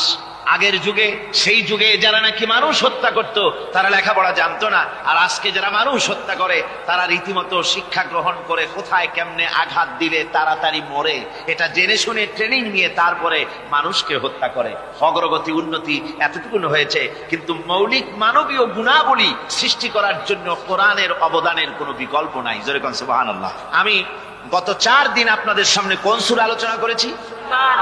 সূরা ফুরকান। আমি সূরাটিকে শেষ করতে পারবো না, মানে মাঝখান থেকে আলোচনা করতে পারবো না, যেহেতু সময় নেই, আজকেই তো শেষ হয়ে যাবে। সেই জন্য আমি বেছে নিয়েছি সূরা ফুরকানের শেষ রুকুটি আপনাদের সামনে আজকে আলোচনা করব, যেখানে আল্লাহ রাব্বুল আলামিনের খাঁটি বান্দা তৈরি করার পরিকল্পনা আল্লাহ দিয়েছেন। খাঁটি বান্দা হওয়ার জন্য আল্লাহ পাক একটা ফর্মুলা বলেছেন, সেই ফর্মুলাটা আজকে আমরা এখানে আলোচনা করব। এই ফর্মুলা দিয়েই জনাবে মুহাম্মদ রাসূলুল্লাহ সাল্লাল্লাহু আলাইহি ওয়াসাল্লাম একটি সুন্দর সমাজ সৃষ্টি করেছিলেন, একটি আর্থ সামাজিক সুন্দর সমাজ বিনির্মাণে যে ধরনের লোক তৈরি করা দরকার ছিল, এই কোরআনে কারীমের মাধ্যমেই রাসূল পাক সে ধরনের লোক তৈরি করেছিলেন। আসুন শয়তানের ওয়াসওয়াসা থেকে পানাহ চেয়ে নিয়ে আমরা কথা শুরু করি। আউযু বিল্লাহি মিনাশ শাইতানির রাজীম। বিসমিল্লাহির রাহমানির রাহিম। মুফিদুর রহমান সাহেব আমাকে খবর দিলেন, ওনার কাছে খবর এসেছে যে মানুষ ভিড়ে এবং চাপে শ্বাসরুদ্ধ হয়ে মরে যাওয়ার উপক্রম হয়ে যাচ্ছে বিভিন্ন জায়গায়। তা আমি আপনাদেরকে অনুরোধ করব, যিনি যেখানে আছেন সামনের দিকে বাড়ার কোনো চেষ্টা করবেন না। রাস্তায় থাকেন, ড্রেনের পাশে থাকেন, গাছের উপরে থাকেন, ছাদের উপরে থাকেন, যেখানে থাকেন সেখানে বসে পড়েন। রাস্তা তো ট্রাফিক বন্ধ করে দেওয়া হয়েছে, গাড়ি ঘোড়া এসব রাস্তায়, এই মাহফিলের চারদিকের সমস্ত রাস্তার গাড়ি ঘোড়া বন্ধ করে দেওয়া হয়েছে। সাদাকাল্লাহুল আযীম। অতীব বরকতশালী সেই মহান সত্তা, যিনি আকাশ সমূহকে বুর্জ দিয়ে, বুর্জ সমূহ দিয়ে যিনি সংস্থাপন করেছেন, বুর্জ স্থাপন করেছেন এবং তাতে একটি প্রদীপ স্থাপন করেছেন, আর আলোকমণ্ডিত এক উজ্জ্বল চাঁদ স্থাপন করেছেন। ওয়াহুয়াল্লাযী জাআলাল লাইলা ওয়ান নাহারা খিলফা। আর তিনি রাত এবং দিনকে পরস্পরের স্থলাভিষিক্ত বানিয়েছেন। লিমান আরাদা আন ইয়াযাক্কারা আও আরাদা শুকুরা। তাদের জন্য যারা এর থেকে উপদেশ অর্জন করতে চায়, জ্ঞান লাভ করতে চায় এবং শুকর আদায় করতে চায়। শুকর আদায়কারীর জন্য, জ্ঞান অন্বেষণকারীদের জন্য আল্লাহ পাক এগুলি করেছেন। এখানে বুর্জ শব্দের অর্থ হচ্ছে প্রাসাদ বা সুদৃঢ় স্থাপত্য। প্রাচীন খগোল বিজ্ঞানে বুর্জ বলা হতো সেই 12টি কক্ষপথকে। কোন কোন মুফাসসির এই বুর্জকে বলেছেন গ্রহকে বুর্জ হিসাবে তারা ব্যাখ্যা করেছেন। আসলে আল্লাহ রাব্বুল আলামিন তিনি মহাশূন্যকে যে কিভাবে সজ্জিত করেছেন, কত সুন্দরভাবে করেছেন, তার ব্যাখ্যা কোরআনে কারীমের বিভিন্ন জায়গায় এসেছে। আল্লাহ পাক বলছেন, ওয়ালাকাদ জাআলনা ফিস সামাই বুরুজা ওয়া যায়্যানাহা লিন-নাযিরিন। আমি আকাশে বহু সংখ্যক সুদৃঢ় বুর্জ স্থাপন করেছি এবং দর্শকদের জন্য তা অত্যন্ত সুসজ্জিত করে, সুদৃশ্য করে আমি সংস্থাপন করেছি, সুন্দর করে স্থাপিত করেছি। মহাশূন্য, এর মধ্যে আল্লাহ পাক সৃষ্টি করেছেন অগণিত গ্রহ উপগ্রহ। কত গ্রহ আছে, কত উপগ্রহ আছে, বিজ্ঞানীদের কাছে আজও পর্যন্ত তার কোনো হিসাব মেলেনি। মহাশূন্যে আল্লাহ পাক, মহাশূন্যের মহাবিস্ময়। বর্তমান বিজ্ঞান ক্রমান্বয়ে আশ্চর্য হয়ে যাচ্ছে তাদের নতুন নতুন আবিষ্কারের মাধ্যমে, চিন্তা ভাবনার মাধ্যমে, যে মহাশূন্য আল্লাহ পাক মহাস্রষ্টা কি করে রেখেছেন। একটি বিশাল এক বিস্ময়ের কারখানা। সেখানে রয়েছে মিল্কি ওয়ে, যাকে বলা হয় ছায়াপথ। বিজ্ঞানীরা বলেছেন প্রায় 20,000 কোটি তারকা রয়েছে এই মিল্কি ওয়ের ভেতরে, ছায়াপথের ভেতরে। আবার কেউ কেউ বলেছেন যে সেই তারকার সংখ্যা বলা সম্ভব হবে না। সমুদ্র সৈকতের বালুকণা গণা তবুও সম্ভব, কিন্তু আকাশের তারকারাজি গণা সম্ভব নয়। এখন আল্লাহ পাক সেই মহাশূন্যের ভেতরে সৃষ্টি করে রেখেছেন এই ছায়াপথ। ছায়াপথের ভিতরে আছে যে তারকাগুলি, বিজ্ঞানীরা বলেছেন যে এই তারকাগুলি এত বিরাট বিরাট তারকা আছে। আগে তো ওনারা বলেছিলেন পৃথিবীর চাইতে সূর্যটা হচ্ছে পৃথিবীর চাইতে 13 লক্ষ গুণ বড়। এই বিরাট সূর্য ছিল তাদের কাছে বিস্ময়। এখন তারা বলছেন না, মিল্কি ওয়ের ভিতরে যে সমস্ত তারকার সন্ধান আমরা পেয়েছি, সে সমস্ত তারকা এত বড় বড় বিরাট দানবের মতো, যে ওর এক একটা তারকার ভেতরে যে সূর্য পৃথিবীর চাইতে 13 লক্ষ গুণ বড়, এরকম অন্তত 3 কোটি সূর্যকে একটা তারকার মধ্যে ঢুকিয়ে দেওয়া যায়। সুবহানাল্লাহ, কি বিশাল! এখন এই তারকা, এই গ্রহ এবং উপগ্রহ রাজি মহাশূন্যে সব পরিভ্রমণ করছে, কেউ কিন্তু দাঁড়িয়ে নাই। বিজ্ঞানীরা বলছেন, কেউ বলেছেন সূর্য ঘোরে, কেউ কয় না পৃথিবী ঘোরে, কেউ কয় না ওই চন্দ্র ঘোরে, কেউ কয় যে না আমরা মিলে সবাই ঘুরি। এখন আসলে বিষয়টা কি, কে ঘোরে আর কে ঘোরে না? আসল কথাটা নিতে হবে কোরআনের কাছ থেকে। কার কাছ থেকে? ওই চন্দ্র সূর্যের স্রষ্টা যিনি, মহাবিশ্বের স্রষ্টা যিনি, তিনি বলতে পারবেন যে আসলে ঘোরে কে। আল্লাহ রাব্বুল আলামিন বলেন, ওয়া কুল্লুন ফি ফালাকিন ইয়াসবাহুন।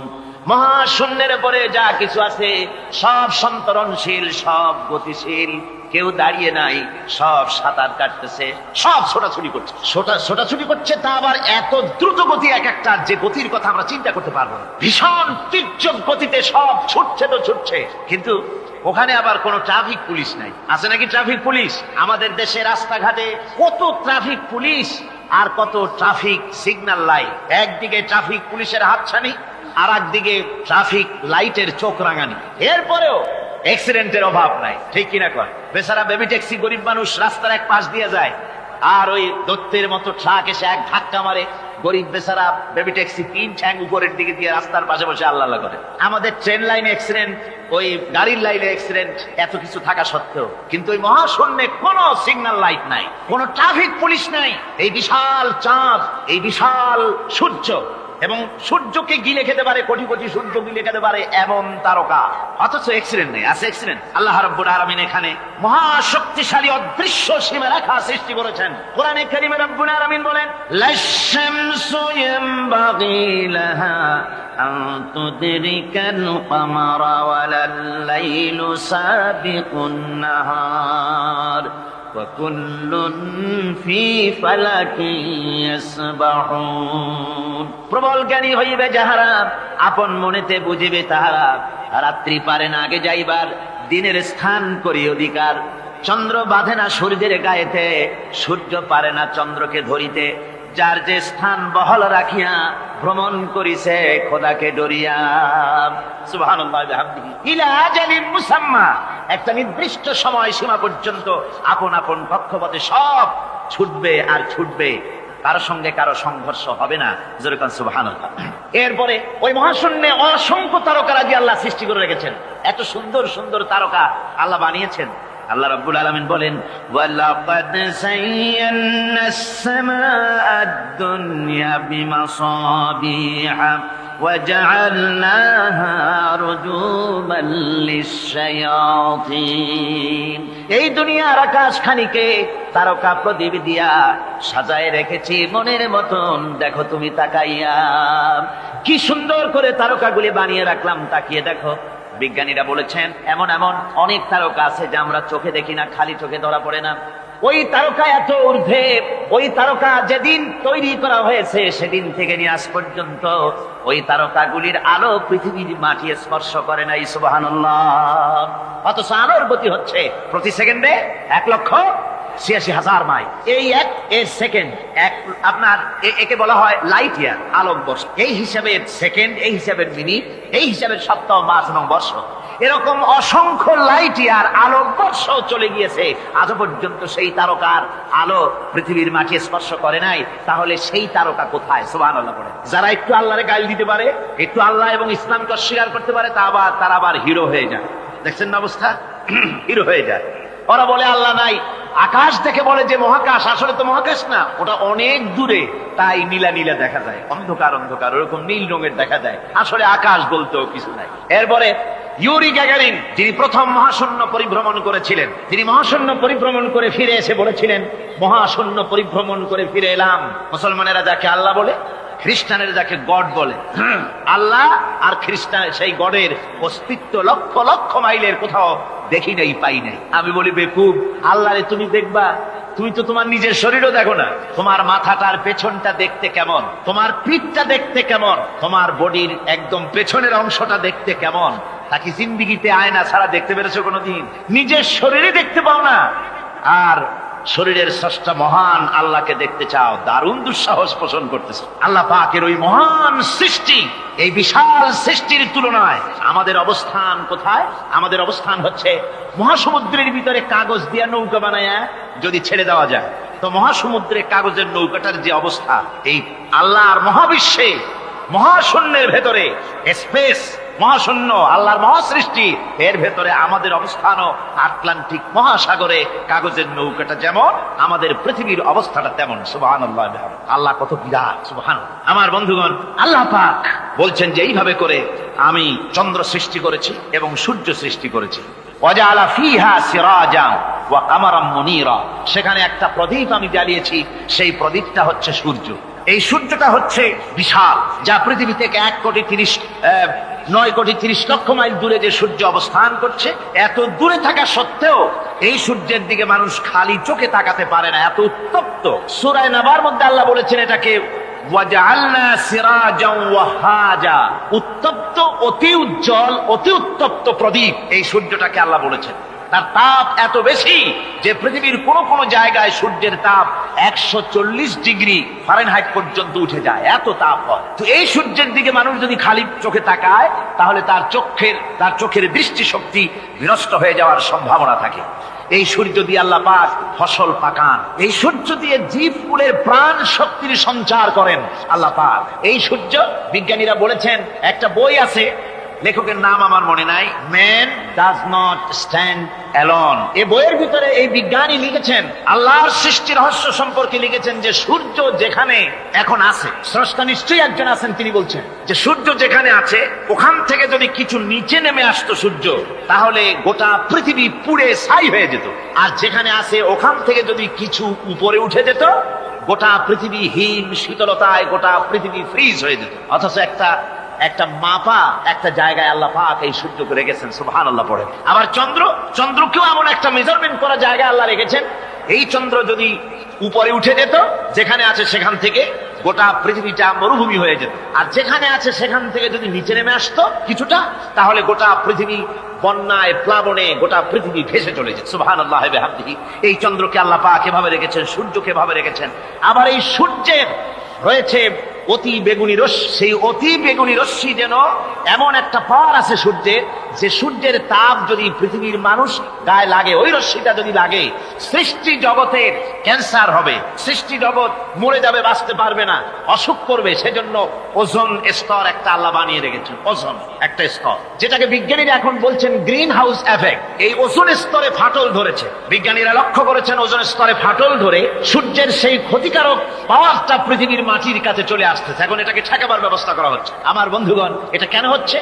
আল্লাহ রাব্বুল আলামিন বলেন, ওয়ামা আসাবাকুম মিন মুসিবাতিন ফাবিমা কাসাবাত আইদিকুম, তোমাদের উপরে যত বিপদ আছে, মুসিবত আছে, সব তোমাদের হাতের কামাই করা, দুই হাতের কামাই করা, দু হাত দিয়ে যা কামাই করেছো তার ফল তোমাদের পেতে হচ্ছে।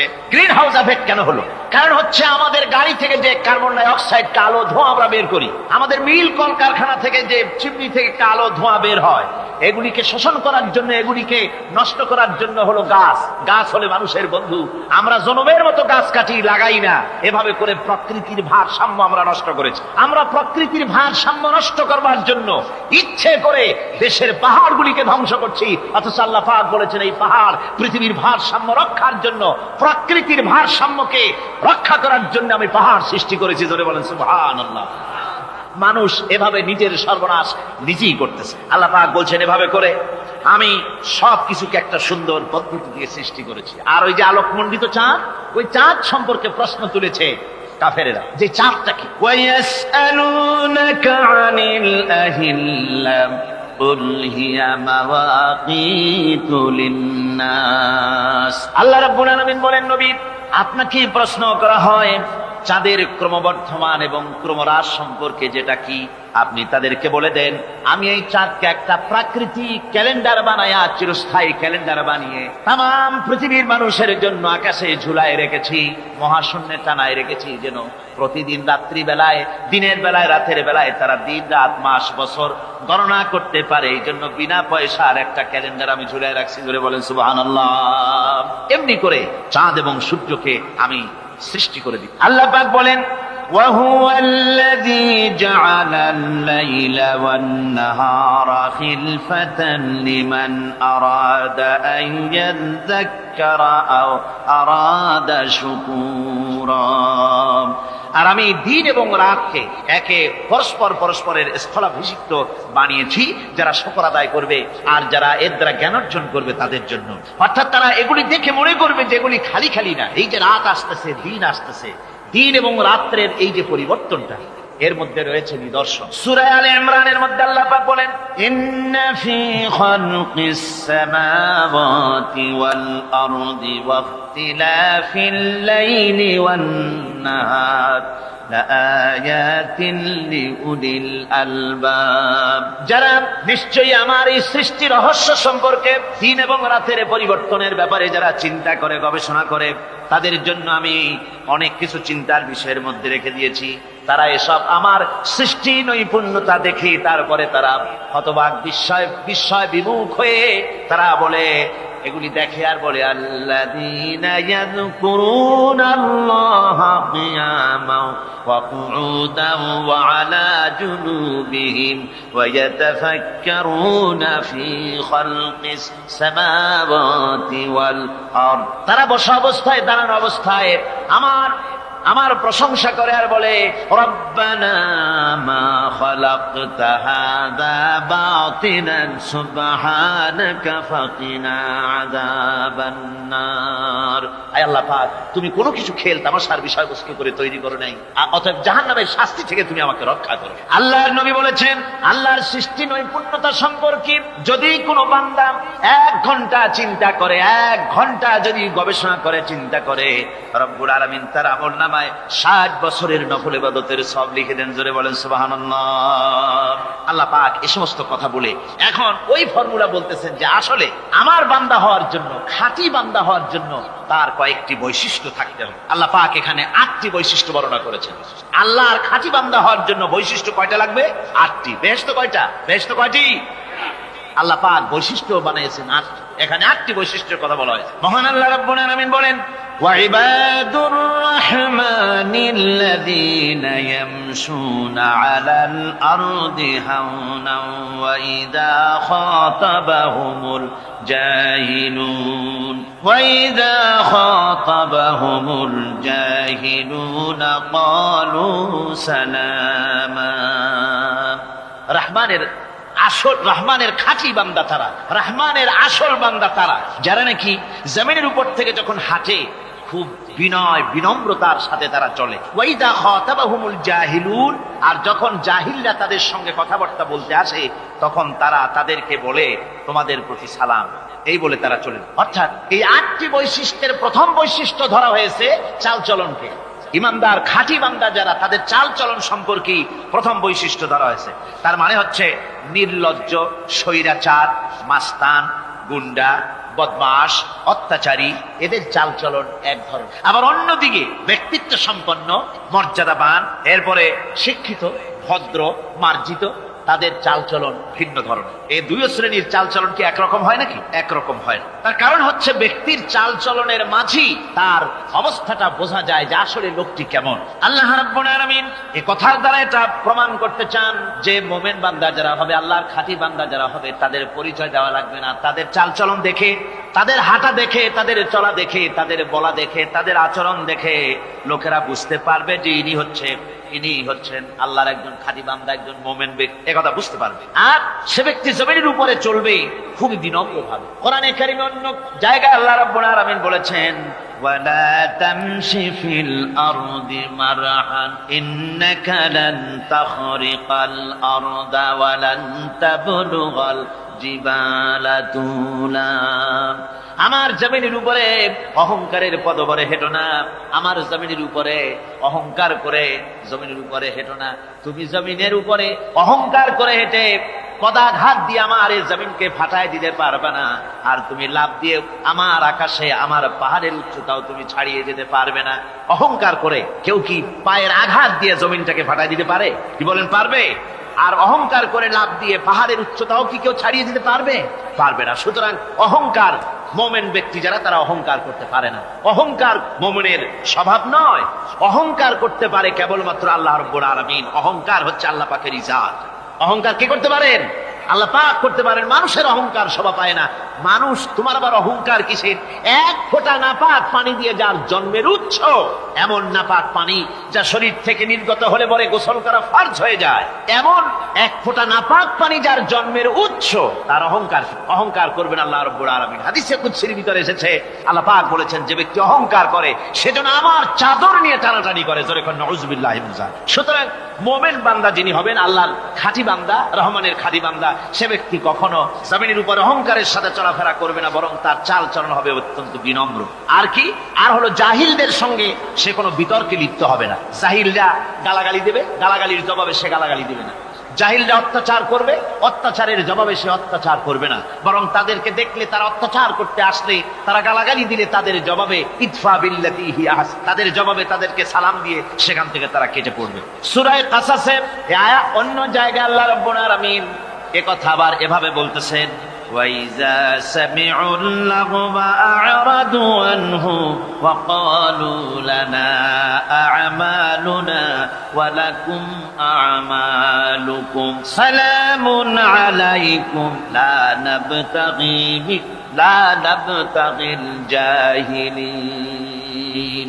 আল্লাহ পাক বলছেন যে যখন মুমিনেরা পরস্পরে মুমিনদের সাথে জাহিলদের যখন দেখা সাক্ষাৎ হয়ে যায়, যখন ঝগড়ায় লিপ্ত হতে চায়, তখন মুমিনেরা যারা মুমিন বান্দা, আল্লাহর খাঁটি বান্দা, তারা বলবে যে তোমাদের আমলের প্রতিফল তোমরা পাবা, আমাদের কৃতকর্মের ফল আমরা পাবো, সুতরাং তোমাদের প্রতি সালাম, তোমাদের সাথে আমাদের কোনো সম্পর্ক নাই। ঝগড়াঝাটি না করে তারা ফিরে আসবে। আল্লাহ পাক এরপরে বলেন, ওয়াল্লাযীনা ইয়াবিতুনা লিরাব্বিহিম সুজদান ওয়া কিয়ামা।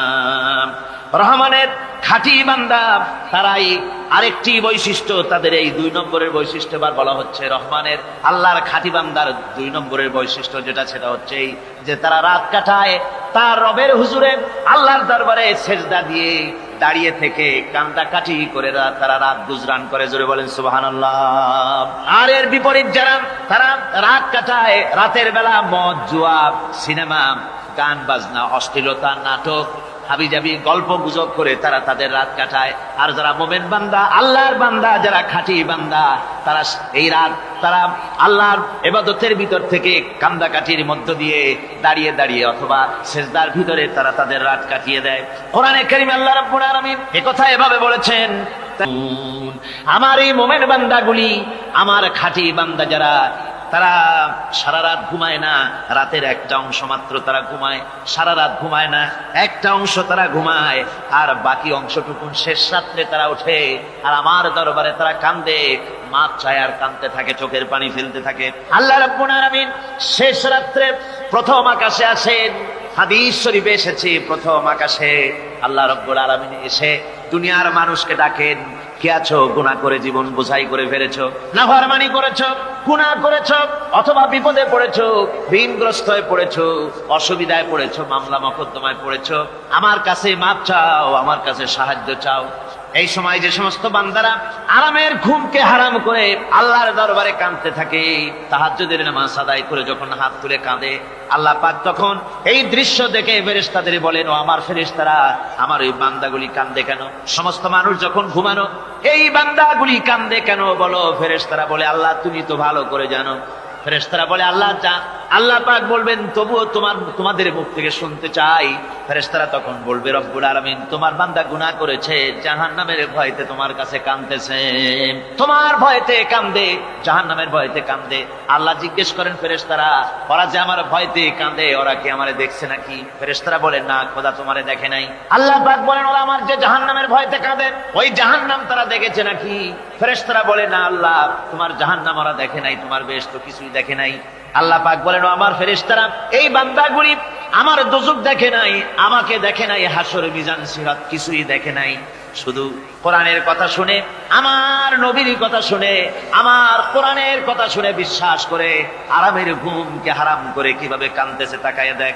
আমার রহমতের দরিয়ায় জোশ মেরে গেছে, তোরা সাক্ষী থেকে যা, আমার ওই ক্রন্দনরত বান্দাগুলিকে আমি আল্লাহ মাফ করে দিলাম। আমার ভাইরা, আল্লাহ পাক বলেন, আম্মান হুয়া কানিতুন আনা আল-লাইলি সাজিদাও ওয়া কাইমা। আল্লাহ রাব্বুল আলামিন বলেন, সিজদার ভিতরে আর দাঁড়ানোর ভিতরে আমার এই বান্দাগুলি আখিরাতে আমার সঙ্গে দেখা করা লাগবে এই ভয়তে, জাহান্নামের ভয়তে তারা কাঁদে, এভাবে কাঁদতে থাকে। আর আল্লাহ পাক ওই সময় তাদের গুনাহ মাফ করতে থাকেন। কোরআনে কারীমের ভিতরে আল্লাহ পাক বলেন, সারা রাত ঘুমাতে আল্লাহ নিষেধ করেছেন, সারা রাত যেন ঘুমায় না, পাইকারি ধরে ঘুমায় না, একটু জাগো। ওয়াজকুর ইসমা রাব্বিকা বুকরাতাও ওয়া আসীলা। সকাল এবং সন্ধ্যায় তোমার প্রভুর তোমার রবের জিকির করো, স্মরণ করো। ওয়া মিনাল লাইলি ফাসজুদ লাহু ওয়া সাব্বিহহু লাইলান তাওয়িলা। তোমার রাতের বেলায় রাতের একটা অংশ সেজদায় অবনত হও, আর রাতের দীর্ঘ সময় ঘুমায় থেকো না। হয় একটা লম্বা সময় ঘুমাও, কিন্তু একটা অংশ রাখো যে সময় তুমি আমার দরবারে সেজদায় পড়ে যাবে, কাঁদবে। আমার বন্ধুগণ, রাতটা ওয়াজআলনাল লাইলা সুবাতা, আল্লাহ রাব্বুল আলামিন ওয়াজআলনা সুবাতা ওয়াজআলনান নাওমা সুবাতা ওয়াজআলনাল লাইলা লিবাসা, ঘুমকে বানাইছেন আল্লাহ শান্তির বাহন, আর রাতকে করেছেন আচ্ছাদন। রাতকে কি করেছেন? আচ্ছাদন। রাতকে একটা পর্দা লাগিয়ে দিয়েছেন, রাতের পর্দা। যেহেতু প্রেম ভালোবাসা ঢোল পিটায় করা যায় না। ঢোল পিটায় প্রেম করা যায়? যায় না। মানুষকে দেখায় দেখায় প্রেম ভালোবাসা করা যায় না। এটা হলো দুনিয়ার রীতিনীতি। দুনিয়ায় যেটা মানুষেরা করে, আসল সবচাইতে বড় ভালোবাসার পাত্র হলেন আল্লাহ, মাসুক হলেন আল্লাহ, আশেক হলো মানুষ। আশেক এবং মাসুকের ভিতরে প্রেম বিনিময় হবে, ভালোবাসার আদান প্রদান হবে, কথোপকথন হবে। এজন্য দিনের কোলাহল পূর্ণ অবস্থায় তা হয় না বলে রব্বুল আলামিন বলেন, আমি তোমাদের জন্য রাতকে একটা আচ্ছাদন, একটা পর্দা বানায় দিয়েছি। এই রাতের পর্দার ভিতরে থেকে আমারে ডাকো, আমাকে আমার কাছে তুমি আমাকে ডাকো, একটা লম্বা সময় নিয়ে আমাকে বলতে থাকো, আমাকে ডাকতে থাকো। আল্লাহ পাক তার নবীকেও বলেছেন, ইয়া আইয়ুহাল মুসাম্মিলু কুমিল লাইলা ইল্লা কালিলা। হে চাদর আচ্ছাদিত ব্যক্তি, রাত্রিকালে সালাতে দণ্ডায়মান থাকো, কিন্তু কম, সারা রাত জাগার দরকার নেই। একটা অংশ জাগো, যখন তুমি আমার জন্য কাঁদবে, আমার জন্য সেজদায় পড়ে থাকবে। রাসূল পাক সাল্লাল্লাহু আলাইহি ওয়াসাল্লাম তাহাজ্জুদের নামাজি সেজদায় পড়ে থাকতেন। রাতে ঘন্টার পর ঘন্টা চলে যেতেছে। হযরত আয়েশা বলেন, আমি মনে করতাম সেজদায় এমন ভাবে রাসূল পড়েছেন আর ওঠেন না, আমার মনে হতো হুজুর বুঝি ইন্তেকাল করে গেছেন। আমি রাসূলের পায়ের আঙ্গুল ধরে আস্তে করে চাপ দিতাম, হুজুর তাতে একটু ব্যথা পেয়ে আঙ্গুল নাড়া দিতেন। তখন আমি মনে করতাম আল্লাহর নবী বিদায় হন নাই, বেঁচে আছেন। আবার কখনো দাঁড়িয়ে দাঁড়িয়ে নামাজের ভিতরে তেলাওয়াত করতে করতে রাত শেষ হয়ে যেত। আমার মনে হতো এই দাঁড়ানো থেকে হুজুর বুঝি আর রুকুতে যাবেন না। আবার যখন রুকুতে যেতেন মনে হতো এই রুকু থেকে আর বুঝি সেজদায় যাবেন না। আবার যখন সেজদায় যেতেন মনে হতো এই সেজদা থেকে রাসূল বুঝি আর উঠবেন না। সুবহানাল্লাহ। সাহাবায়ে কেরাম জিজ্ঞেস করতেন, হে রাসূল, হযরত আয়েশা জিজ্ঞেস করে, হে রাসূল, আপনি এত কাঁদেন কেন, এত ইবাদত করেন, এত রাত জাগেন? হযরত আয়েশা বলেছেন, আল্লাহ নবী দাঁড়িয়ে দাঁড়িয়ে তেলাওয়াত করতে করতে, দাঁড়িয়ে দাঁড়িয়ে নামাজ পড়তে পড়তে পাও মোবারক, কদম মোবারক এমন ভাবে ফুলে যেত, সকালবেলায় জুতার মধ্যে পাও ঢুকতো না। সুবহানাল্লাহ। এইভাবে রাসূল পাক কষ্ট করতেন। জিজ্ঞাসা করতে, এত ইবাদত কেন করেন? আপনার তো আগের পিছের সমস্ত গুনাহ আল্লাহ মাফ করেছেন, কোনো গুনাহ আপনার নাই। তবু আল্লাহ বলে দিয়েছেন, নবী আপনার আগের পিছের সব মাফ, তারপরে এত কাঁদেন কেন? আল্লাহ নবী বলেছেন, ও সাহাবীরাও, আমার স্ত্রীরা শোনো, আমি কি আমার বান্দার, আমি আমার আল্লাহর শুকরগুজারকারী বান্দায় কি আমি পরিণত হব না? যে আল্লাহ আমাকে এত নিয়ামত দিয়েছেন, আমি কি সেই আল্লাহর শুকরগুজার হব না? রাসূলুল্লাহ এভাবে কাঁদতেন। সুতরাং প্রত্যেকটি মুসলমানকে রাতের বেলায় আল্লাহর দরবারে হাত তুলে কাঁদতে হবে, মুনাজাত করতে হবে, রব্বুল আলামিন, যে গুনাহ করেছি, আমি যত গুনাহ করেছি, আমাকে তুমি নেয়ামত যা দিয়েছো, এই নেয়ামত তুমি না দিলেও পারতে। তুমি পৃথিবীতে দিনে রাতে অসংখ্য পলিউশন, রোগ জীবাণু সমানে উঠতেছে। এখন যদি মাইক্রোস্কোপ যন্ত্র এখানে থাকতো তাহলে দেখতেন এই পরিবেশটা কত দূষিত, কত পলিউশন, কত জাম। এগুলি নাকের মধ্য দিয়ে পেটে যাচ্ছে, চোখের মধ্যে ঢুকতেছে,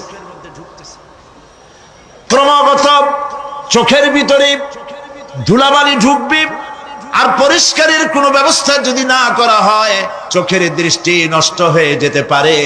এই জন্য আল্লাহ রাব্বুল আলামিন চোখের ভিতরে মেডিসিন রূপী এক প্রকারের পানি রেখেছেন, আর অটোমেটিক চোখের পাতা ওঠানামা করে প্রতি মুহূর্তে চোখকে ক্লিন করে দিতেছে। এই চোখ সম্পর্কে আল্লাহ রাব্বুল আলামিন প্রশ্ন করবেন, অন্তঃকরণ সম্পর্কে প্রশ্ন করবেন। জবাব দেওয়া সেদিন বড়ই কঠিন হয়ে যাবে।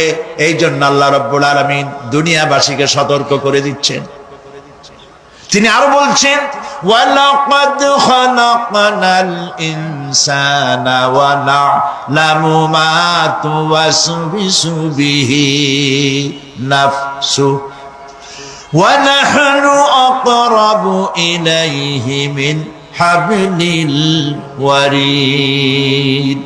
মানুষ সৃষ্টি করেছি আমি, তার অন্তঃকরণে কি চিন্তা হয়, কি কল্পনা হয় তাও জানি আমি। আর আমি আমার বান্দার যেই সাহারাগের উপরে মাথাটা খাড়া আছে, এই রোগের চাইতেও আমি বান্দার বেশি নিকটে। আল্লাহ পাক গোপন রাখেন নাই, বলে দিছেন আমি কিন্তু এখানে আছি। সুবহানাল্লাহ। আচ্ছা বলেন তো আল্লাহ কোথায় আছেন? এটি একটি মুশকিলের প্রশ্ন। সাধারণত লোকেরা বলে আল্লাহ সব জায়গায় আছে। এই কথা, এই জবাব সঠিক নয়। আকীদা সাফ হতে হবে। আল্লাহ সব জায়গায় আছে এই কথা সঠিক নয়। যদি আল্লাহ সব জায়গায় থাকেন তাহলে দুনিয়ার সব জায়গা ভালো না, কিছু কিছু খারাপ আছে। তাহলে খারাপ জায়গায়ও থাকতে হয়। নাউযুবিল্লাহ বলেন। আল্লাহ কোথায় আছে এই প্রশ্ন আল্লাহরই করি। সওয়ালে মুকদ্দারের জবাব, পৃথিবীর মানুষ আল্লাহকে প্রশ্ন করবে তুমি কোথায় আছো। রব্বুল আলামিন প্রশ্ন করার আগে জবাব দিয়ে দিয়েছেন, আর রাহমানু আলাল আরশি ইস্তাওয়া। আল্লাহ পাক আরশে আজিমে আছেন। কোথায় আছেন বলে এক আঙ্গুল আকাশের দিকে উঁচু করে বলেন আল্লাহ কোথায় আছেন? আরশে আজিমে আছেন। সুবহানাল্লাহ। তবে আরশে আজিমে আছেন যে অবস্থা এমন নয় যে তিনি সাংঘাতিক রকমের কুয়াশার কারণে বাংলাদেশে কি হইতেছে তা দেখতে পান না। সে আল্লাহ রাব্বুল আলামিন সব কথা পরিষ্কার করে বলেছেন আমি তোমার ঘাড়ের কাছে। তার মানে আল্লাহর ইলম, তার নজর, তার সামা এবং তার বাসার, তার দেখা, তার শোনা, তার ইলম সবটা আমাকে ঘিরে আছে, আমি তার বাইরে নাই। আল্লাহ মানুষকে সতর্ক করতেছেন, মা ইয়ালফিযু মিন কাওলিন ইল্লা লাদাইহি রাকীবুন আতীদ। মানুষ এমন কোন কথা বলে না যা আমার ফেরেশতারা রেকর্ড করে না রাখে। যা করো তাও লেখা হয়, যা বলো তাও লেখা হয়ে যায়। দুনিয়ায় গোয়েন্দা বিভাগ আছে, আমার দেশে গোয়েন্দা বিভাগ আছে না? কি নাম কত দুই একটা আন্দাজে কইল আছে।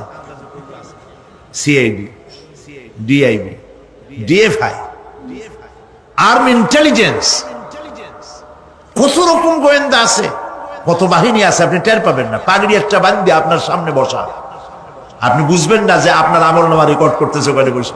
আপনি তো মনে করেছেন দরবেশ সাহেব 6 সেল্লা দিয়ে আসছে, কিন্তু তিনি গভর্নমেন্ট অফিসার, আপনার সর্বনাশ করতেছে, আপনি টের পাচ্ছেন না।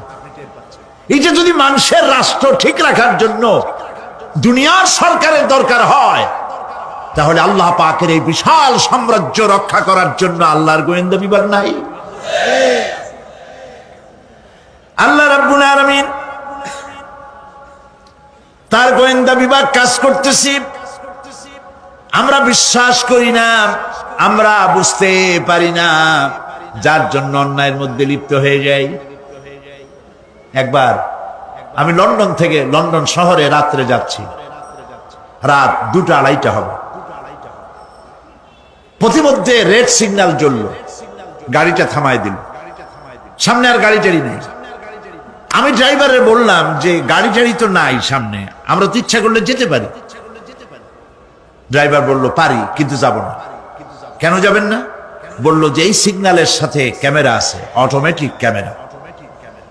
আমি যদি এখান থেকে এটাকে ক্রস করি তাহলে আগামীকাল কোর্ট থেকে আমার নামে চিঠি আসবে। রাত 2:45, এই রঙের গাড়ি, এত নাম্বার গাড়ি, এবং আপনার চেহারা শরীফ এই, আপনি রাত 2:45 সময় রেড সিগন্যাল অমুক এলাকা থেকে ক্রস করেছেন, মেহেরবানি করে কোর্টে আসেন আর জরিমানা দিয়ে যান। এই লোকটি এইখানে ক্যামেরা আছে, এটা চোখে দেখছে, সেই জন্য বিশ্বাস করল। কিন্তু এই ক্যামেরায় স্ন্যাপ নেওয়ার জন্য কোনো ক্যামেরাম্যান নাই, অথচ গাড়ি ক্রস করলেই, ওভার স্পিড করলেই ছবি তুলে ফেলবে। এই বুদ্ধিটা কে দিছেন? যিনি এই বুদ্ধিটা দিলেন তার কাছে এমন কোনো বুদ্ধি নাই যে আপনার আমার অনবরত অটোমেটিক ক্যামেরা দিয়ে জীবনের সব কিছু আমাদের ধরে রাখে, এরকম কোন ক্যামেরা থাকতে পারে না? পারে কিনা? কিন্তু আমাদের কপাল খারাপ। ওই যে সিগারেটের প্যাকেটে লেখা আছে সংবিধিবদ্ধ সতর্কীকরণ, ধূমপান স্বাস্থ্যের জন্য ক্ষতিকর। প্যাকেটে লেখা আছে, হাতের মুঠায় ধরিয়া সিগারেট ধরে টান মারিয়া উপরে ফু দিয়া তাকায় দেখে ফু যায় কদ্দু। ওইখানে ক্যামেরার সাথে কোনো মানুষ নাই, ক্যামেরা আছে তাই বিশ্বাস করে, কিন্তু আল্লাহর ক্যামেরাগুলি চোখে দেখে না। ওখানে যেমন রেড বর্ডার আছে, আল্লাহ রাব্বুল আলামিন জীবনের প্রত্যেকটি মোড়ে মোড়ে রেড বর্ডার লাগায় দিয়েছেন। জেনা করো না, একটি রেড সিগন্যাল। মদ পান করো না, আরেকটি রেড সিগন্যাল। মিথ্যা কথা বলো না, আরেকটি রেড সিগন্যাল। অহংকার করো না, আরেকটি রেড সিগন্যাল। বউকে বেপর্দা করো না, আরেকটি রেড সিগন্যাল। সুদ খেও না, ঘুষ খেও না, আরেকটি রেড সিগন্যাল। অসংখ্য রেড সিগন্যাল দিয়ে আল্লাহ পাক বলছেন তিলকা হুদুদুল্লাহ, এই হচ্ছে আল্লাহর বর্ডার, ফালা তাতাদুহা, অতএব আল্লাহর বর্ডারকে ক্রস করো না। কে নিষেধ করেছেন? কে নিষেধ করেছেন? মানুষেরা বিশ্বাস করে। আল্লাহ রাব্বুল আলামিন কোরআনে কারীমের মধ্যে বলছেন ইয়ালামু খায়িনাতাল আ'য়ুনি ওয়া মা তুখফিস সুদূর। তোমার কথাগুলি রেকর্ড হয়, তোমার কাজগুলি রেকর্ড হয়, এমনকি তোমার মনের ভিতরে যে কল্পনা হয় সেগুলো রেকর্ড হয়। আর চোখে কি লুকোচুরি খেলে আল্লাহ তাও জানতে পারে। সানগ্লাস পরে চোখের ফাঁক দিয়া কারে দেখো, কেউ টের পায় না। টের পায় কে? জোরে বলেন আল্লাহ। মহান আল্লাহ রাব্বুল আলামিন বলেন কোন গুনার কাজ করে, কোন সামান্যতম গুনার কাজ করেও এড়াতে পারবে না, এবং সামান্যতম ভালো কাজ করলেও তার পুরস্কার থেকে মাহরুম হবে না। আল্লাহ পাক বলেন ওয়া ইন কানা মিসকালা হাববাতিন মিন খারদালিন আতাইনা বিহা ওয়া কাফা বিনা হাসিবিন। একটি সরিষা পরিমাণ আমলকেও আল্লাহ পাক কিয়ামতে হাজির করবেন। হিসাব নেওয়ার জন্য আল্লাহ পাক বলেন আমি যথেষ্ট। সুবহানাল্লাহ। হিসাব নেওয়ার জন্য আল্লাহ পাক যথেষ্ট। হযরত ওমর রাদিয়াল্লাহু তাআলা আনহু আমিরুল মুমিনিন, খলিফাতুল মুসলিমিন হযরত ওমর ইবনুল খাত্তাব বলেন রাদিয়াল্লাহু তাআলা আনহু। সুবহানাল্লাহ। কোথা থেকে আল্লাহ কোথায় নিয়ে গেছেন? নবীকে হত্যা করতে আসছিলেন, আর আল্লাহ তারে কোথায় নিয়ে গেছেন? সুবহানাল্লাহ। নবীজি বলেছেন লা নাবিয়্যা বাদি ওয়ালা রাসূলা, আমার পরে নবীও হবে না, রাসূল হবে না। যদি কেউ নবী বা রাসূল হইতো, কে হইতো? ওমরে আল্লাহ নবী বানাই দিতেন। সুবহানাল্লাহ। সেই ওমরের কতটুকু জানি আমরা? অনেক কিছুই জানি না। হযরত ওমর রাদিয়াল্লাহু তাআলা আনহু অন্ধকার রাত্রে একদিকে যাচ্ছিলেন, পেছনে কিছু লোক ছিল। হঠাৎ করে তিনি প্রশ্ন করলেন, আচ্ছা তোমাদের মধ্যে কেউ কি বলতে পারো কোরআনে কারীমের মধ্যে সব থেকে হতাশাব্যঞ্জক আয়াত কোনটি? অন্ধকারের ভেতরে একজনে জবাব দিলেন ফামান ইয়ামাল মিসকালা যাররাতিন খায়রান ইয়ারাহ ওয়া মান ইয়ামাল মিসকালা যাররাতিন শাররান ইয়ারাহ। এর অর্থ হলো যদি কেউ যারা পরিমাণ সরিষা পরিমাণ ভালো কাজ করে কিয়ামতে সেটা দেখতে পাবে, আর যদি সামান্য সরিষা পরিমাণ গুনার কাজও করে, খারাপ কাজ করে, সেটা দেখতে পাবে।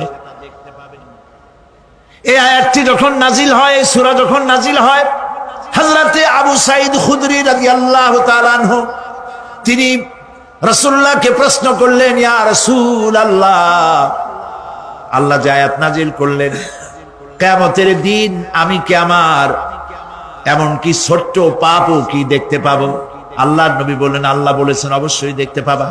হযরত আবু সাঈদ খুদরি রাদিয়াল্লাহু তাআলা আনহু চিৎকার করে কেঁদে উঠলেন, বললেন তাহলে তো আমি মরেই যাব, আমার ছোট্ট পাপটাও যদি আমি দেখি কিয়ামতে আমি তো মরে যাব।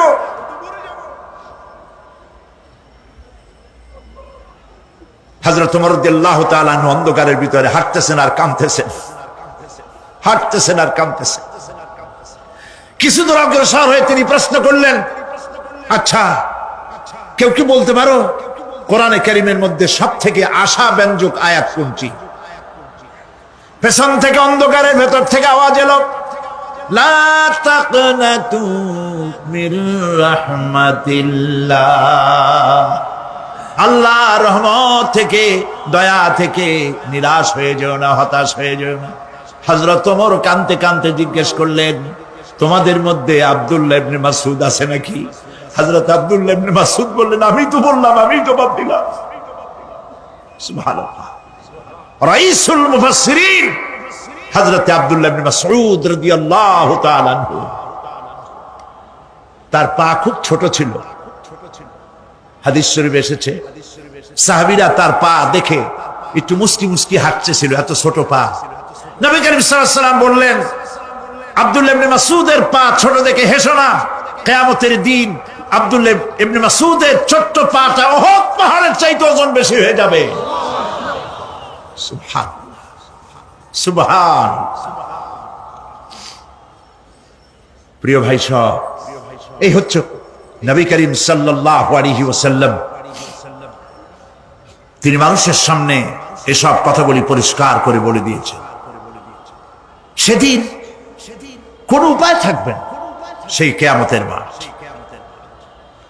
واتقوا يوما لا تجزي نفس عن نفس شيئا ولا يقبل منها شفاعة ولا يؤخذ منها عدل ولا هم ينصرون। সেদিন কেউ কারো সাহায্যে এগিয়ে আসবে না। প্রিয় ভাই সব, অসহায়, এর ইংরেজি হচ্ছে হেল্পলেস। এই পৃথিবীতে আক্ষরিক অর্থে কোনো মানুষ হেল্পলেস হয় না, অসহায় হয় না। কেউ না কেউ সহায় হয়েই যায়, হয় স্বামী, না হয় পিতা, না হয় ছেলে, না হয় মেয়ে, না হয় আত্মীয়, না হয় সরকার। কেউ না কেউ সহায় হয়েই যায়। একেবারে হেল্পলেস এটা পৃথিবীতে হয় না। অসহায় কারে বলে? কিয়ামতের মাঠে মানুষ তা টের পাবে। আল্লাহ তাআলা কিয়ামতের দিন তুমি আমাদেরকে অসহায় করে দিও না, কিয়ামতের দিন তুমি আমাদের জন্য সহায় হয়ে যেও।